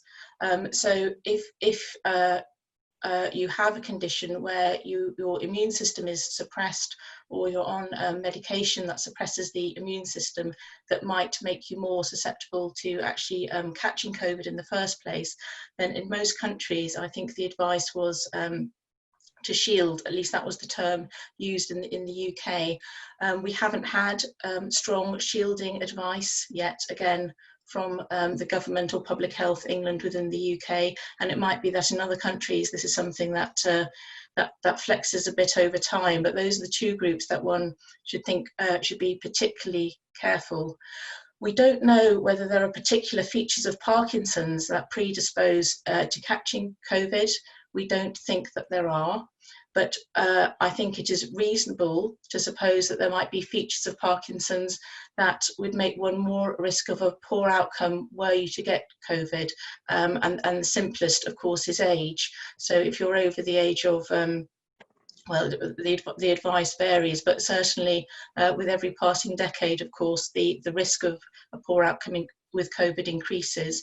So certainly if you're over the age of 80 with Parkinson's, I would advise taking strong precautions in terms of the social distancing measures. Even beyond age, we could suppose that people with Parkinson's who've got more, or Parkinson's syndromes, of course, not just Parkinson's, but MSA, PSP, other conditions, who have more significant swallowing difficulties are likely to be at higher risk. Just if they need to end up in an intensive care type setting, those sorts of features of Parkinson's might make recovery from that significant degree of illness harder to achieve. We don't have a strong evidence base for those sorts of suppositions, but knowing that frailty is associated with a poor outcome, reduced mobility, swallowing difficulties, and breathing difficulties, if those are things that are troubling you with your Parkinson's, then I would be suggesting extra precautions. And within the UK, we are hoping to do a study to evaluate the outcome of people in hospital with COVID, so that we will hopefully have some more evidence to guide people more rigorously in this area. But it's an excellent question. Thank you so much. Could I add one thing? I think there's an interesting, unexpected benefit of the pandemic, which is the rise in telemedicine. And it's never going to replace the in-person visit, but I think it'll be a great complement.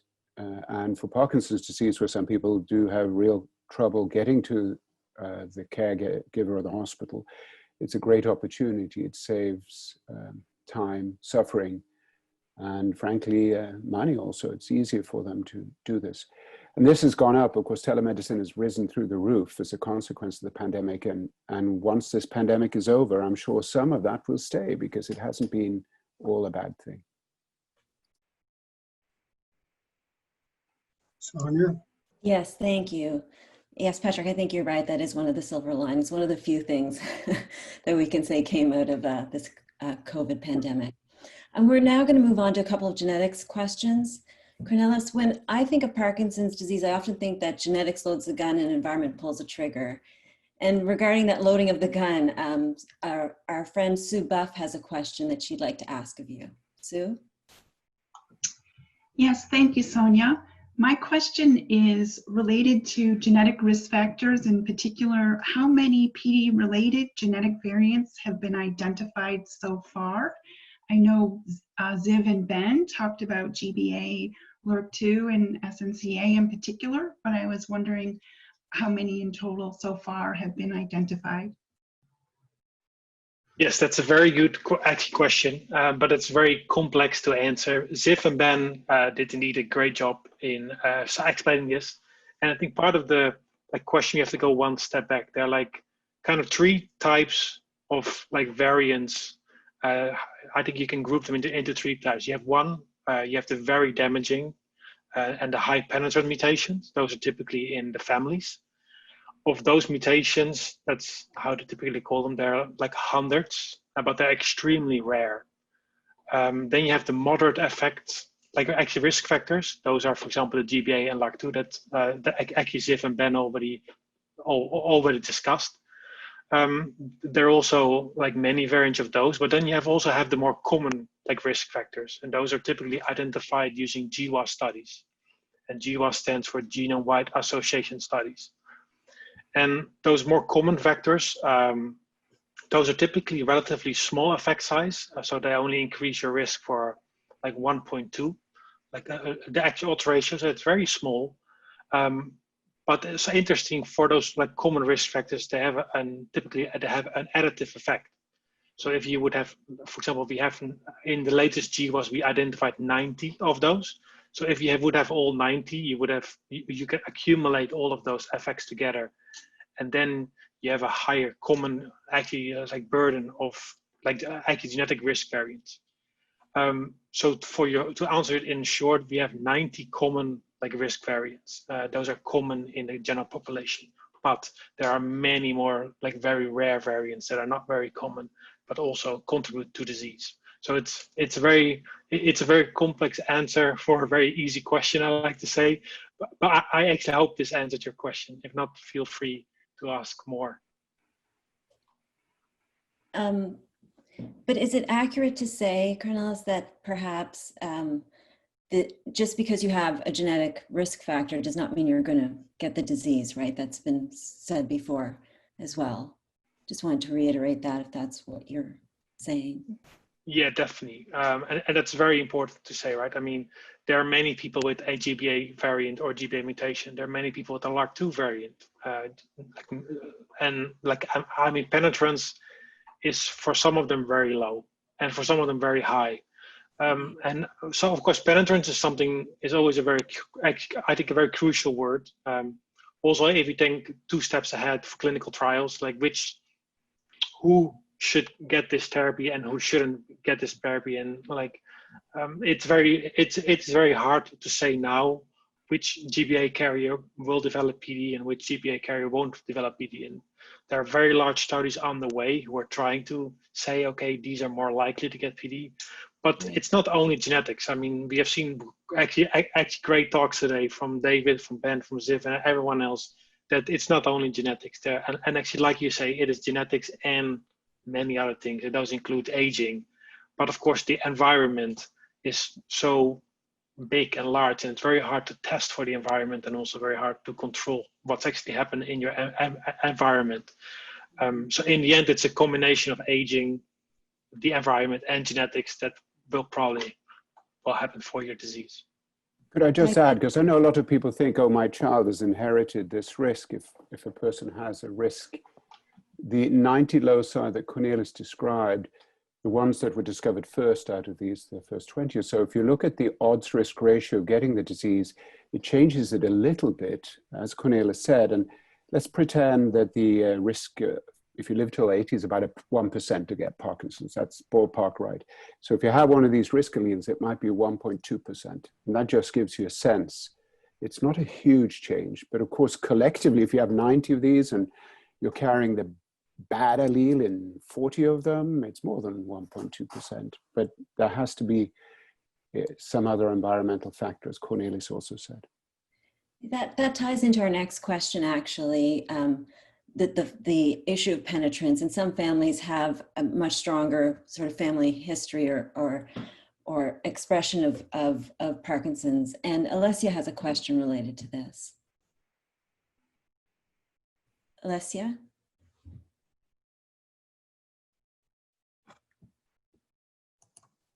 Sonia, I'm not sure Alessia's actually still with us anymore. Might you be able to read the question? Yes, Alessia said that she has a family history of Parkinson's disease that's quite unbelievable. She said, my paternal grandmother, my dad and his siblings, and now my sister have Parkinson's disease. And I would love to be able to have my family studied. I guess she's questioning how to go about this. I mean, first of all, go to your clinician. That will be the first step, and actually talk about it. But I mean, this also really depends on your geographical location. In the UK, there are several programs for this, and I think it's called PD Frontline, if I remember it well. And in the US, you have PD Generation, where you can get your family genetically tested. But I would also recommend first to talk to your clinician about this, and they can probably help you further. That would be my recommendation. Okay. Yes, I would agree. Of course, it is going to be country and context specific, but with the family history as strong as that, there would be an indication for genetic testing even within normal clinical care pathways. I don't think one would necessarily need to be seeking out a research study, but as Cornelis said, there are research studies globally that could facilitate having the investigations, but you'd hope it would be able to be delivered through the clinical service in discussion with the clinician.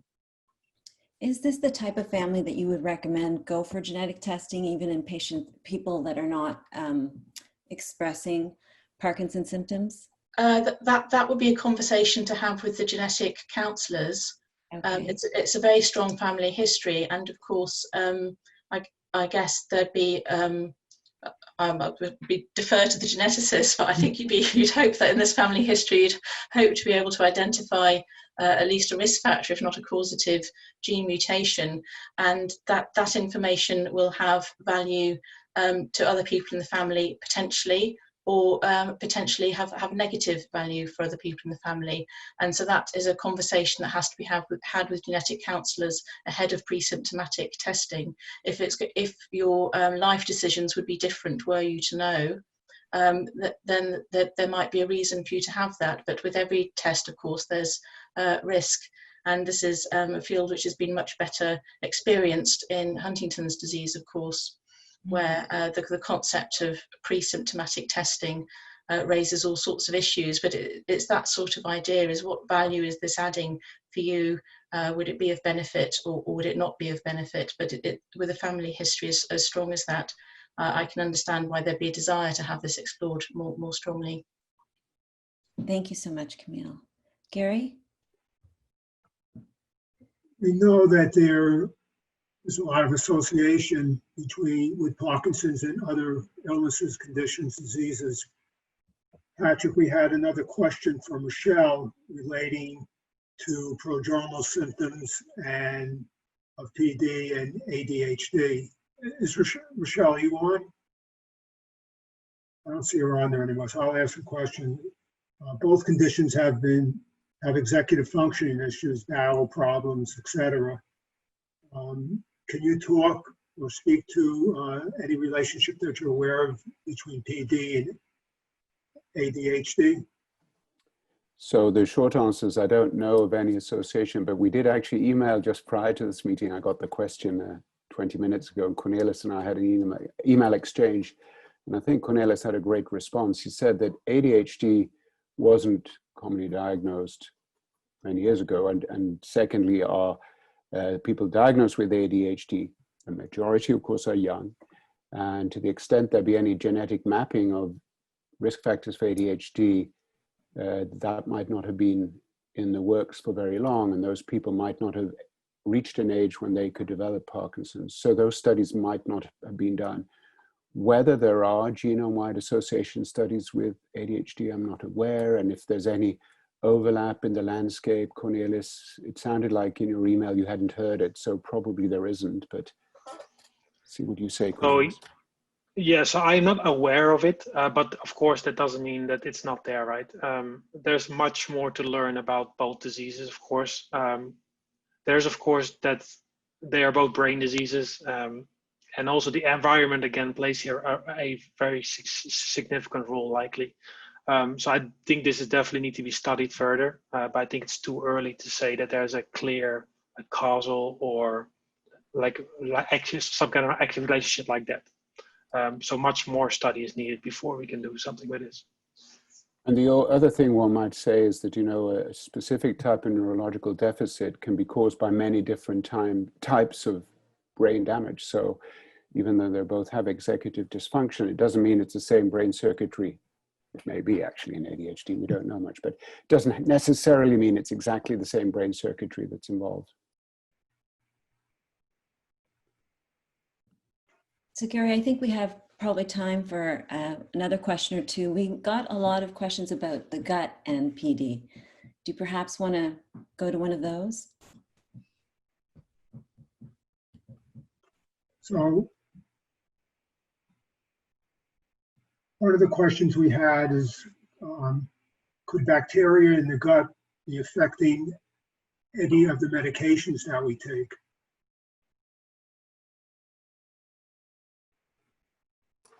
Camille, maybe you want to speak to that? I think the answer is yes. Yes, I think the answer is yes, but it's not going to be a very scientifically formulated response, much beyond the yes. So there are several theories. Of course, we know that the microbiome, the bacteria in the gut, vary in Parkinson's. Excuse me. And we know that the bacteria can metabolize levodopa, and that if that happens, then that means that there's less levodopa available for uptake. We also postulate that bowel motility can affect the microbiome, and that the microbiome can affect bowel motility. So that could affect, again, drug absorption issues. I guess that's my main take on it, really, that yes, we know the microbiome is affected in Parkinson's. We know that there's a complex interaction between the microbiome and bowel function.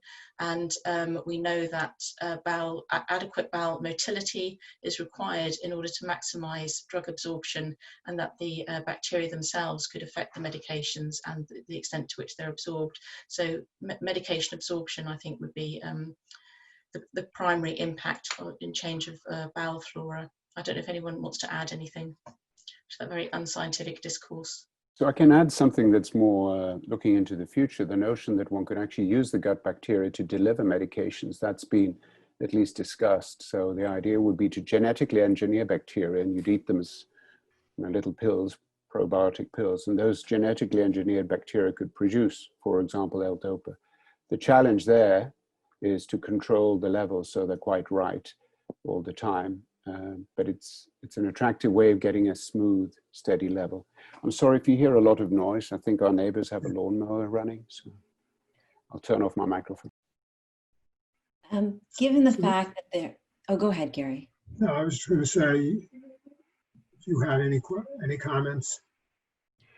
Oh, I was just going to say that given the fact that the gut brain connection seems to be something that we're looking at, is there Are there any diseases that happen in the gut, such as inflammatory bowel disease, that are associated with the risk of Parkinson's disease? So that's a really interesting question, and has been investigated. I think for some time, the association, and in actual fact, it came up in our conversations yesterday.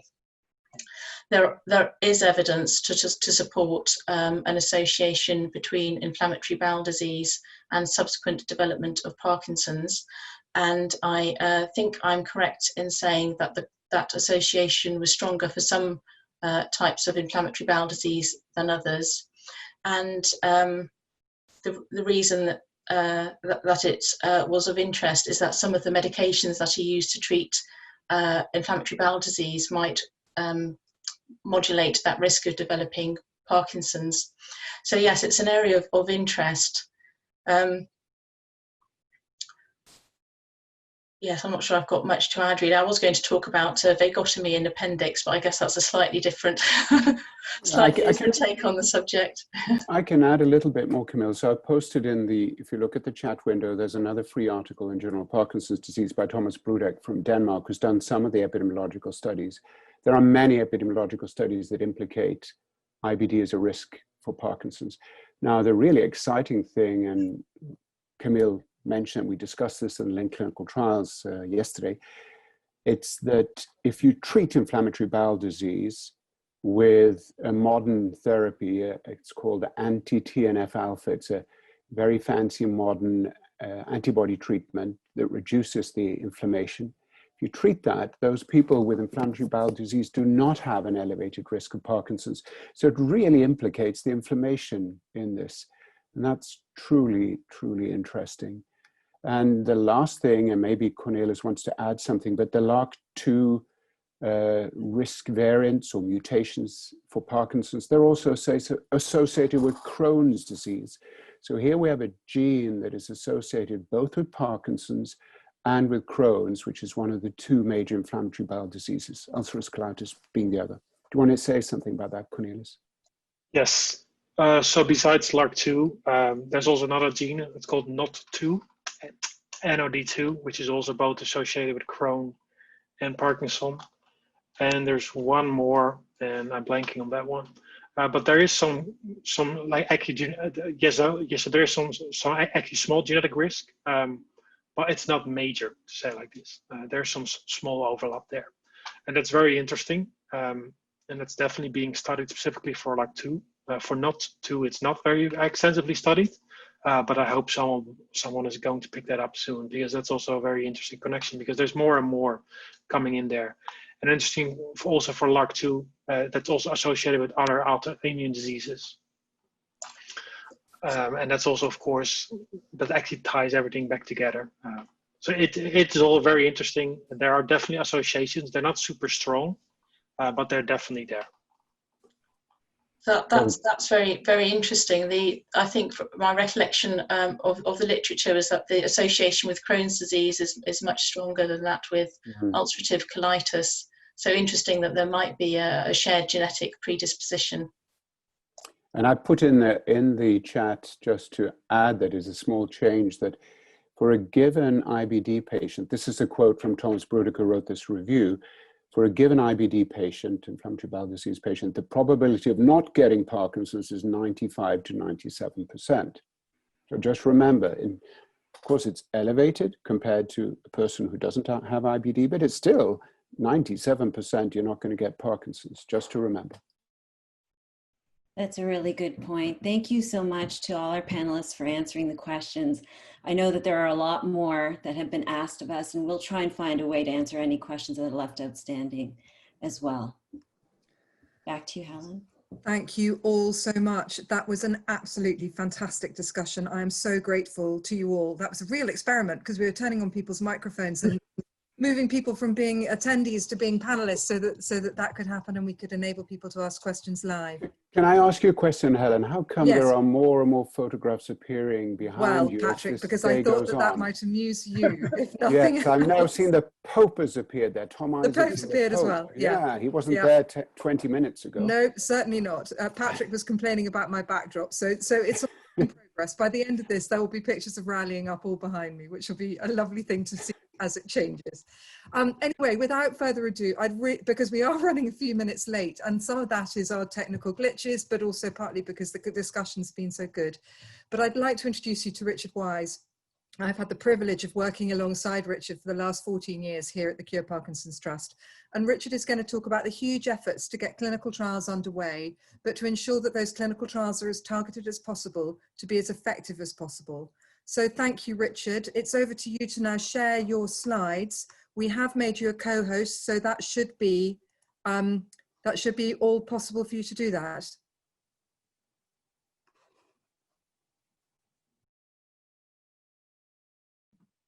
You're on mute actually as well. There we go. Yep. Can you hear me? Yep. Yeah, I'm Richard Wise. The privilege was all mine with working with you. Thank you. I'm going to try to share my screen.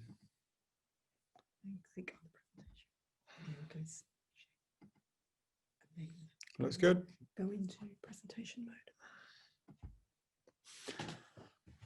Okay, so I'm Richard Wise, Director of Research and Development, Cure Parkinson's Trust. And I'm going to talk about ILCT studies, a journey towards personalized PD therapeutics. So ILCT is the International Linked Clinical Trial Program that we run every year. And it was Monday, Tuesday, and Wednesday of this week with Patrick chairing. And I shall come on to that in a second. But my end point here is to talk about how we can use clinical trials to get at personalized medicine for Parkinson's patients. Where we are now, we've made some progress, and the next steps.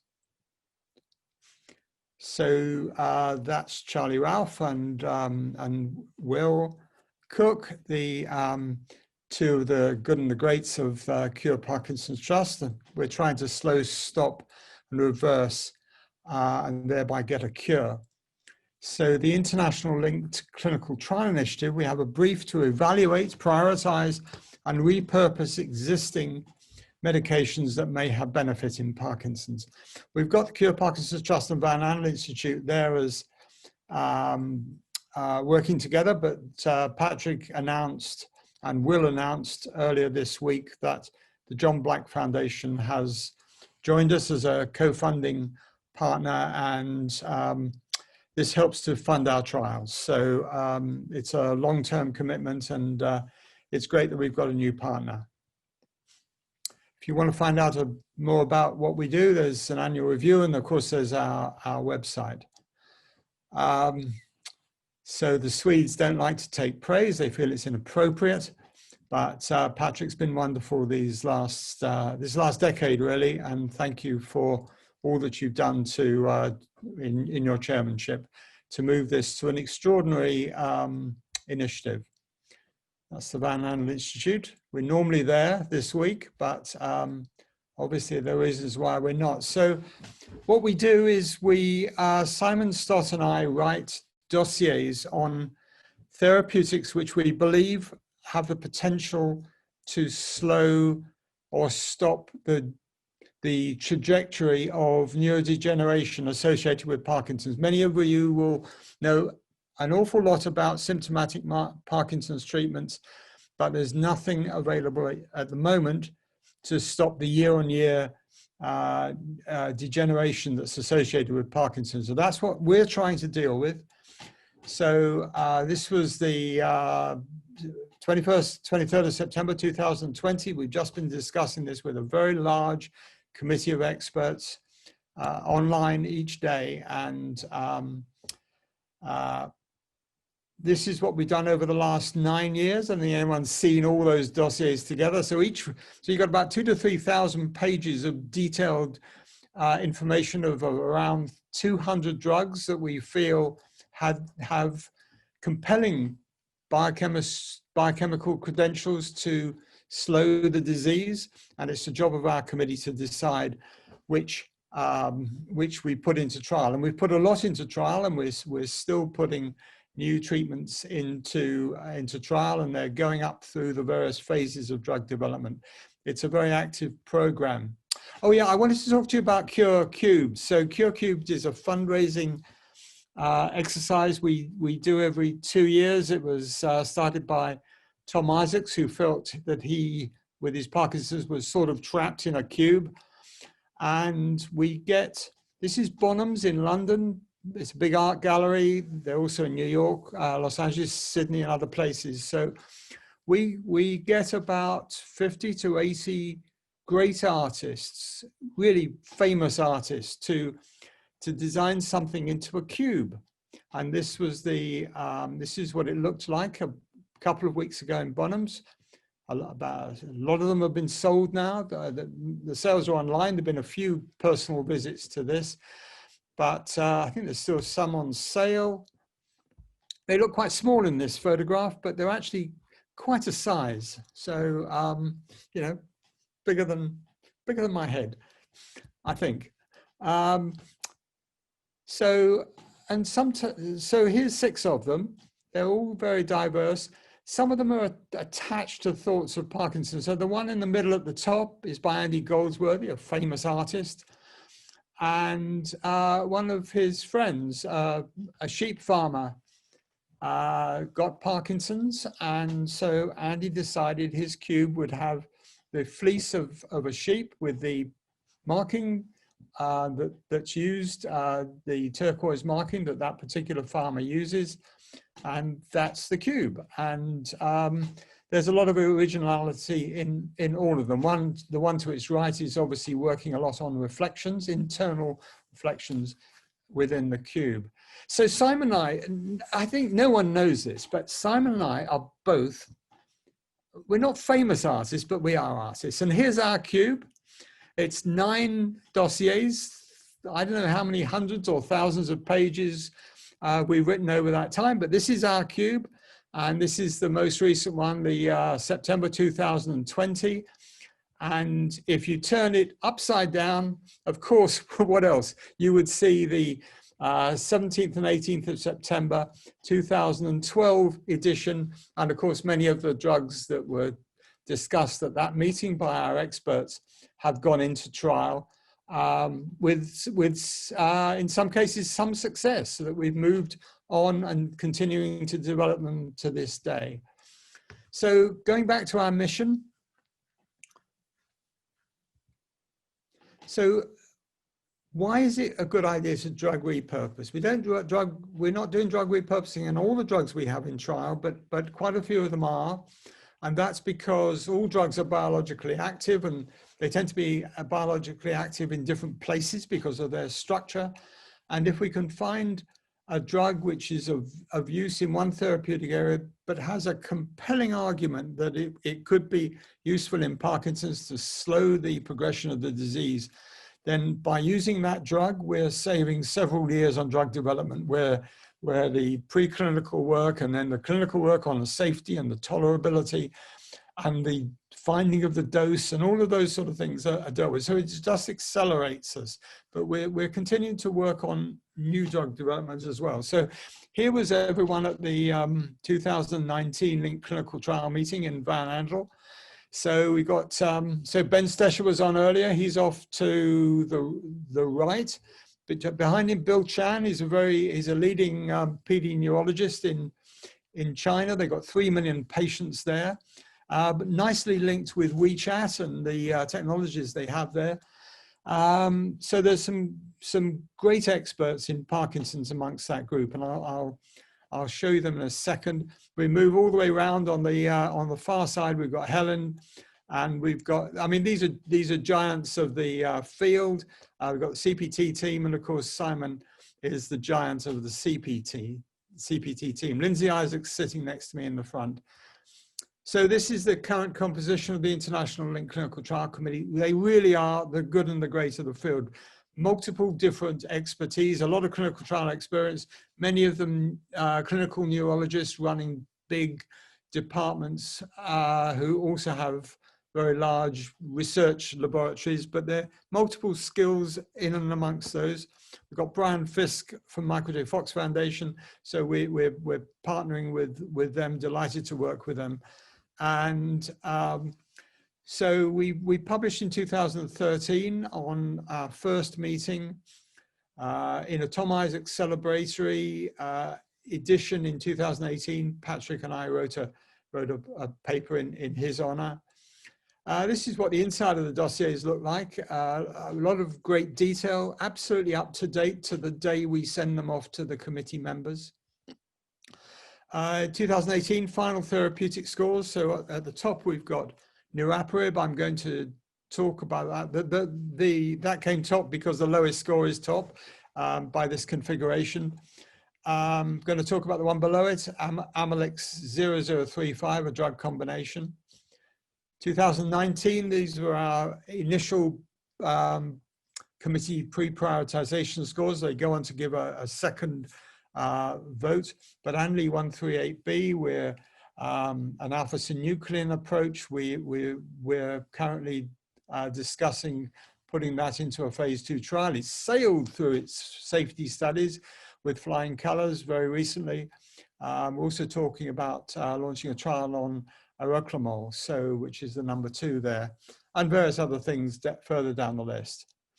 So I just wanted to say that about 25% of our trials actually involve new drugs, absolutely brand new drugs, and they're not repurposed, and that's important. So a company might produce a drug that they're using to test in some oncological cancer indication, but we see it's got a biochemistry that can help us in Parkinson's, so we'll approach them and twist their arms to give us drug and placebo, and maybe get involved with the trial that we're doing. So that's good. So what have we done over the past few years? Well, we've looked at, we screened over 2,000 drugs, a lot of biological targets, written a lot of dossiers, and a lot of them been discussed. About 55 of those drugs have got through the committee. It's a very high bar to get those drugs through the committee. They have to meet safety criteria, and why, why exactly should we do this trial? It's a big deal to do a trial. Costs a lot of patients involved, a lot of families involved, a lot of neurologists, a lot of nurses. So we need a high bar to get a drug through this, into this process for a clinical trial. So it looks a busy slide, and it is because we're very busy. So the ones in purple are completed. Exenatide and exenatide bidurin, that's a GLP-1 agonist. It's now actively in phase 3 trial. That trial has started.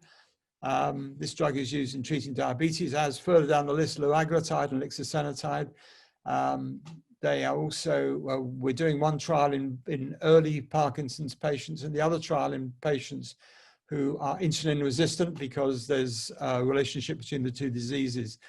I'm going to talk about ambroxol and EPI-589 because they have genetic components to what they're doing. Simvastatin trial has just finished with Camille as PI, and she's done a fantastic job over the last 5 years. So thank you, Camille, for that. We did a trial on nilotinib, which is just finished in the States, and it's going to be published, I think, in JAMA Neurology. Nortriptan and azathioprine further down, they're due to start, they've been COVID delayed. And 3 trials in Australia have started. They were launched 2 months ago, and I'll come on to that. Yes, so the Australian Parkinson's Mission. So we've basically got 2 country satellites. We've got France, because Cure Parkinson's Trust and the French government have co-funded the lixisenatide trial in early stage Parkinson's patients in that diabetes treatment, the GLP-1 agonist. And in Australia, the federal government have given us a large sum of money to do trials there. And we've launched the first 3, as I just mentioned. We were going to do 4 therapeutics, but one could not be manufactured to standards that you could give to man. So you could give to a patient. They couldn't get the quality control right. So we ran this trial with 3, but happy days, the 4th therapeutic has now been picked up in Norway, and a large trial of 400 patients will start very soon. So that's great. Just a quick word about exenatide. So this actually met its primary outcome, the first ever disease-modifying drug that's gone into a disease-modifying trial that's actually met its primary outcome. So it slowed or it halted disease progression for a year. So we're doing a much bigger trial, a phase 3 trial. I think this is an area where we've got responders and non-responders, and we don't have a genetic reason for that, but we'll get one. And so we've got new ways, they're not really published yet, but we've got new ways to see why patients will respond. Some patients will respond to a drug and others won't. And so we're pursuing that. So if you want to find out about that drug class, you can go to our website.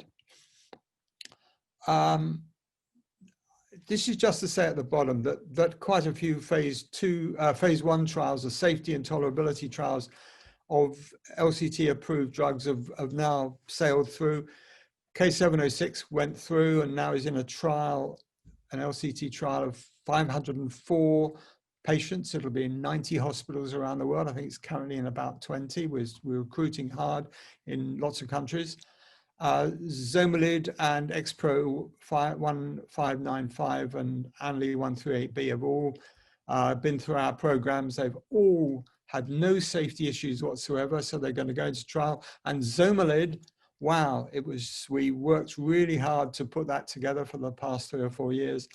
And more happy days. 2 days ago, 3 days ago, Roche bought the entire company for 450 million. Confirming that it's a great opportunity, which we'd always believed. And so they're going to do some great trials in Parkinson's patients. I mean, by great, I mean, they'll be done perfectly because it's a massively funded company, and we're going to offer to help, but that's just a great result. So, so we've got a phase 3 trial of exenatide going on at the moment, and we're currently planning a phase 3 trial of Ambroxol. I'm going to come on to that now. I'm going to move past this because I've already talked about those 3 drugs passing their safety studies with flying colors.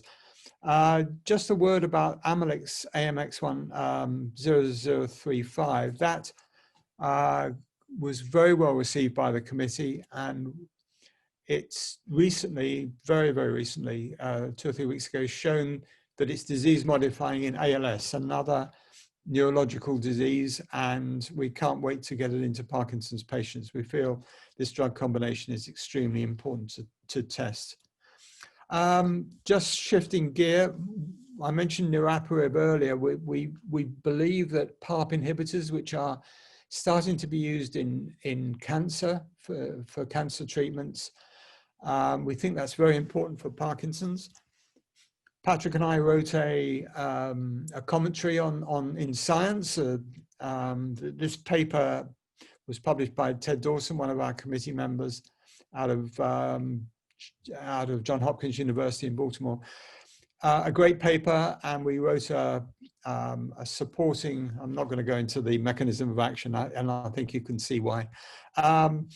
But we wrote a support. We're trying to get that into trial at the moment. We're negotiating with a couple of pharmaceutical companies, very large ones, and we're trying to get that trial underway. So onto the genetics. So Ambroxol has been was passed by our committee about 3 or 4 years ago.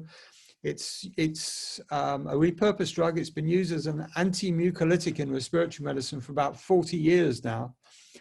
And we funded a trial in Parkinson's patients, a phase 2 trial. It did spectacularly well. It's a drug which we could demonstrate hit the biological target that we were aiming at. That's really hard to do in the brain. It doesn't happen too often, but we were able in this case to show that it affected the enzyme which we wanted it to. And so we're able to jump very quickly into a phase 3 trial. So we're working on that at the moment. That was published in February this year in JAMA Neurology. So you can see the dose there for respiratory is 75 milligrams, but we had to give 7 of those 3 times a day, 21 pills to patients to get the right dose for use in Parkinson's. So CPT and others, we've been working on reformulating it so we can get a sense that we get the right amount of Ambroxol in, but not with taking 21 pills a day. It's going to be much easier to do. We looked at syrups and we looked at different concentrations in drugs, and we've now got a way forward. So we're really happy about that. These are the results of the trial. I haven't got time to go into them, but they were enough to convince us to go straight into a phase 3 trial, which if successful, we can prescribe it for use in Parkinson's patients directly. It will go through all the regulatory requirements. So what this drug does is it tackles glucocerebrosidase, which is encoded by a gene called GBA. And that's probably the most common form of genetic Parkinson's, maybe up to, well, a few % of Parkinson's patients. And it particularly affects Ashkenazi and Sephardic Jew populations, but it's also in plenty of other populations as well, but it's particularly concentrated in Israel and Jewish communities in various countries. So what we've done is we've set up a genetic screen. I think we're going to screen about 1,000 patients, maybe up to 2,000, just to inhabit the patients that are going to go into the phase 3 trial. So that's a huge screening operation, which is now currently ongoing. And then 2 months ago, an extraordinary paper came out. So, and this may change a lot of medicine, not just what we're doing, but it was about GBA and Parkinson's. So what this group, and Anthony Cooper is down the bottom there, he and I and 3 others are on the management committee of the Australian Parkinson's Mission. And he's a scientist, he's a geneticist. And he and a group in New Zealand found that 6 genes completely unrelated to GBA on remote chromosomes, no sense of any of the GWAS studies that have happened so far, didn't pick up on any of these genes, and nor it could. It couldn't ever do that because their GWAS studies are not designed to do that. But they found these regulatory variants which affect the level of expression, the glucocerebrosidase level in these patients. They can push it up or they can push it down. And what's more, they found that even patients who have a normal GBA gene, it still affects the level of the enzyme. The configuration of those 6 remote genes can make it as if a patient had a GBA mutation. So this may well affect a lot of other areas of medicine, but it's really important here because it may answer why there are so many idiopathic patients that we don't know. We think they're genetic, but we're not sure. I think it was mentioned earlier, 60% of Parkinson's patients may be genetic, but we don't really know why. And so we've got a non-genome association way of tracking this in this particular group. And those mutations are involved in disease progression. And this is a really interesting study, looked at about 50 areas of the body, quite a lot in the brain. This was, that was done with a brain bank study. Lots of fascinating results, which I really don't have time to go into, but are incredibly impressive and hugely exciting. And these are the 6 variants on the left, and they can affect expression of this gene in different tissues and we know what they do in the substantia nigra and what they do in the cortex. And just let me just say that this is a massive development for Parkinson's, and we're just at the beginning. We'll learn so much more. The Cure Parkinson's Trust is funding an ongoing study looking at this, so we're really excited about this. I think I can jump over that. Look, I only put up this slide because I want to talk about EPI-589 with the one in the middle. We've got two other CPT trials on that slide, but we've got this drug we tested in Germany and Harvard and some other centers in the US and in England.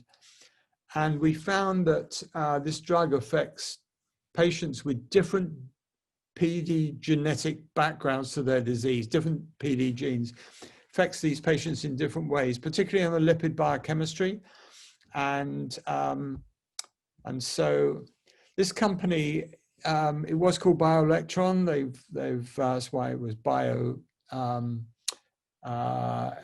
EPI-589, but they've now been merged, bought out by PTC Therapeutics in New Jersey. They're a well-funded rare disease company, and basically BioElectron have just been given free rein to take their project forward. So we're working with those people on setting up new trials, and this is an incredibly exciting new area, not just for this, but for mitochondrial bioenergetics as well, and the amount of energy put into cells. Now, this is a really busy slide, and I designed it to talk about drug combinations, alpha-synuclein pathology, GLP-1 and energy homeostasis in green. That's provision of energy for, should we say, fatiguing cells, fatiguing patients, fatiguing cells, and anti-inflammatory approaches. That's self-evident. PARP inhibitors I've talked about, and c-Abl inhibitors I've talked about. And I can't see it off the screen, but I know that GBA is off on that side with ambroxol. So what we did with EPI-589 was we looked at patients who had a Parkin mutation, patients with a PINK mutation, and with LRRK2 and GBA and idiopathic patients. And we found differences in all of them about that surrounding the way they're handling important lipids. So, watch this space. We're writing that up. It's not been published yet. And we're actively doing it. Just a quick word about outcomes. We wrote this paper. We did an AI approach to some patient data in a trial that we did over the last 2 or 3 years. And we found what we think is a better way of, we think we can improve on UPDRS. And we worked with a man called Glenn Stebbings, who was the originator of the MDS UPDRS that came out about 10 years ago and is the standard. What we've done is we've added a measure of on-off time and a measure of quality of life to UPDRS, and we're going to incorporate that in a lot of our trials going forward. It can be used in symptomatic and disease-modifying trials, and we'll see if that improves at the moment. And obviously, we're integrating that with wearables and all sorts of biomarker tests as well. So my last slide. So our vision is we're using these clinical trials, which often we're picking patients not according to their genetics, but we often find, particularly with the Bidurian trial and some of the others, we're finding that some patients respond to the therapy and some don't. We're pretty sure there's a genetic component to that. And we have new technology that we're working with companies both in the genetic side, but also AI and mathematics, that we think we're able to work out a lot more about why a patient responds and why a patient doesn't respond to a particular drug, and then move that forward to the next trial or how those drugs are prescribed, we'll understand better which patients should be taking which drugs. So we're going back and analyzing some of our patient trial data, testing their DNA and doing a whole bunch of different analyses, and going back to some other trials that were done even before our program started 10 years ago. So we're going to do a very detailed analysis which will get us to why some patients respond to certain drugs and why some patients don't respond to the same drugs. And that's part of it. And what we're trying to do is to segregate Parkinson's patients into separate groups according to, one, their individual detailed genetics and how their disease is being modified by regulatory genetic variants. And we think that might be a huge issue and an informative issue going forward. Also, we want to segregate them in terms of the biochemistry underlying their condition, because from there, that directs us into which drugs they would benefit most from. And we have some results on trials already, but we're going to expand that massively now. And also how the disease is being affected. I mean, basically what therapeutics in each patient subgroup and in each patient would generate a response using their biochemistry by slowing the year-on-year progression of their disease. So there are already encouraging signs in the work we've done and the results of the clinical trials. I believe significant progress has been made, both published, but a lot of it's still unpublished. And, you know, we don't want to publish until we're certain, but it's being made in all of those areas. And I think we're hugely excited at Cure Parkinson's Trust by not only what we've achieved, but what it looks like the results will provide for patients, for long-term management, for stopping disease progression, and for confining this terrible disease to the medical history books.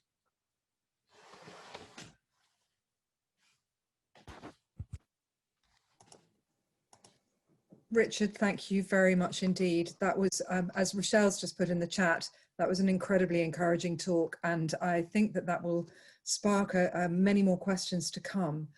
Richard, really, thank you very much. I am going to now hand over to, sorry, where am I going? That's a very good question. I'm going to hand back to Sean to close today's meeting. I do hope you will all join us again tomorrow. Do bear in mind that this will be made available via the Cure Parkinson's Trust website in the coming days, the entire recording, but the pre-recorded films will be available from tonight. So if you've missed something and would like to go back, then those will be available on our website from tonight. And for those of you in the Rallying Facebook group, there are some Zoom hangouts that will be happening after this meeting, very informal, just allowing people to catch up and chat. Sean, over to you, and Richard, thank you very much indeed. That was an incredibly encouraging talk. Really appreciate it. So for the end of day one, it has just been incredible. Everything that I've listened to today and all the information, all the new, the drugs, the old drugs, the new drugs coming forward, the information on different types of chemicals that could affect us in getting Parkinson's, understanding the genetic risk and the difference between getting a bad gene and whether or not that actually will cause Parkinson's disease. So I will hope that you will join us all tomorrow morning at 9 o'clock with day 2 of Rallying to the Challenge. And for all those Parkinson's patients out there, don't forget to take your medicine and have a great day.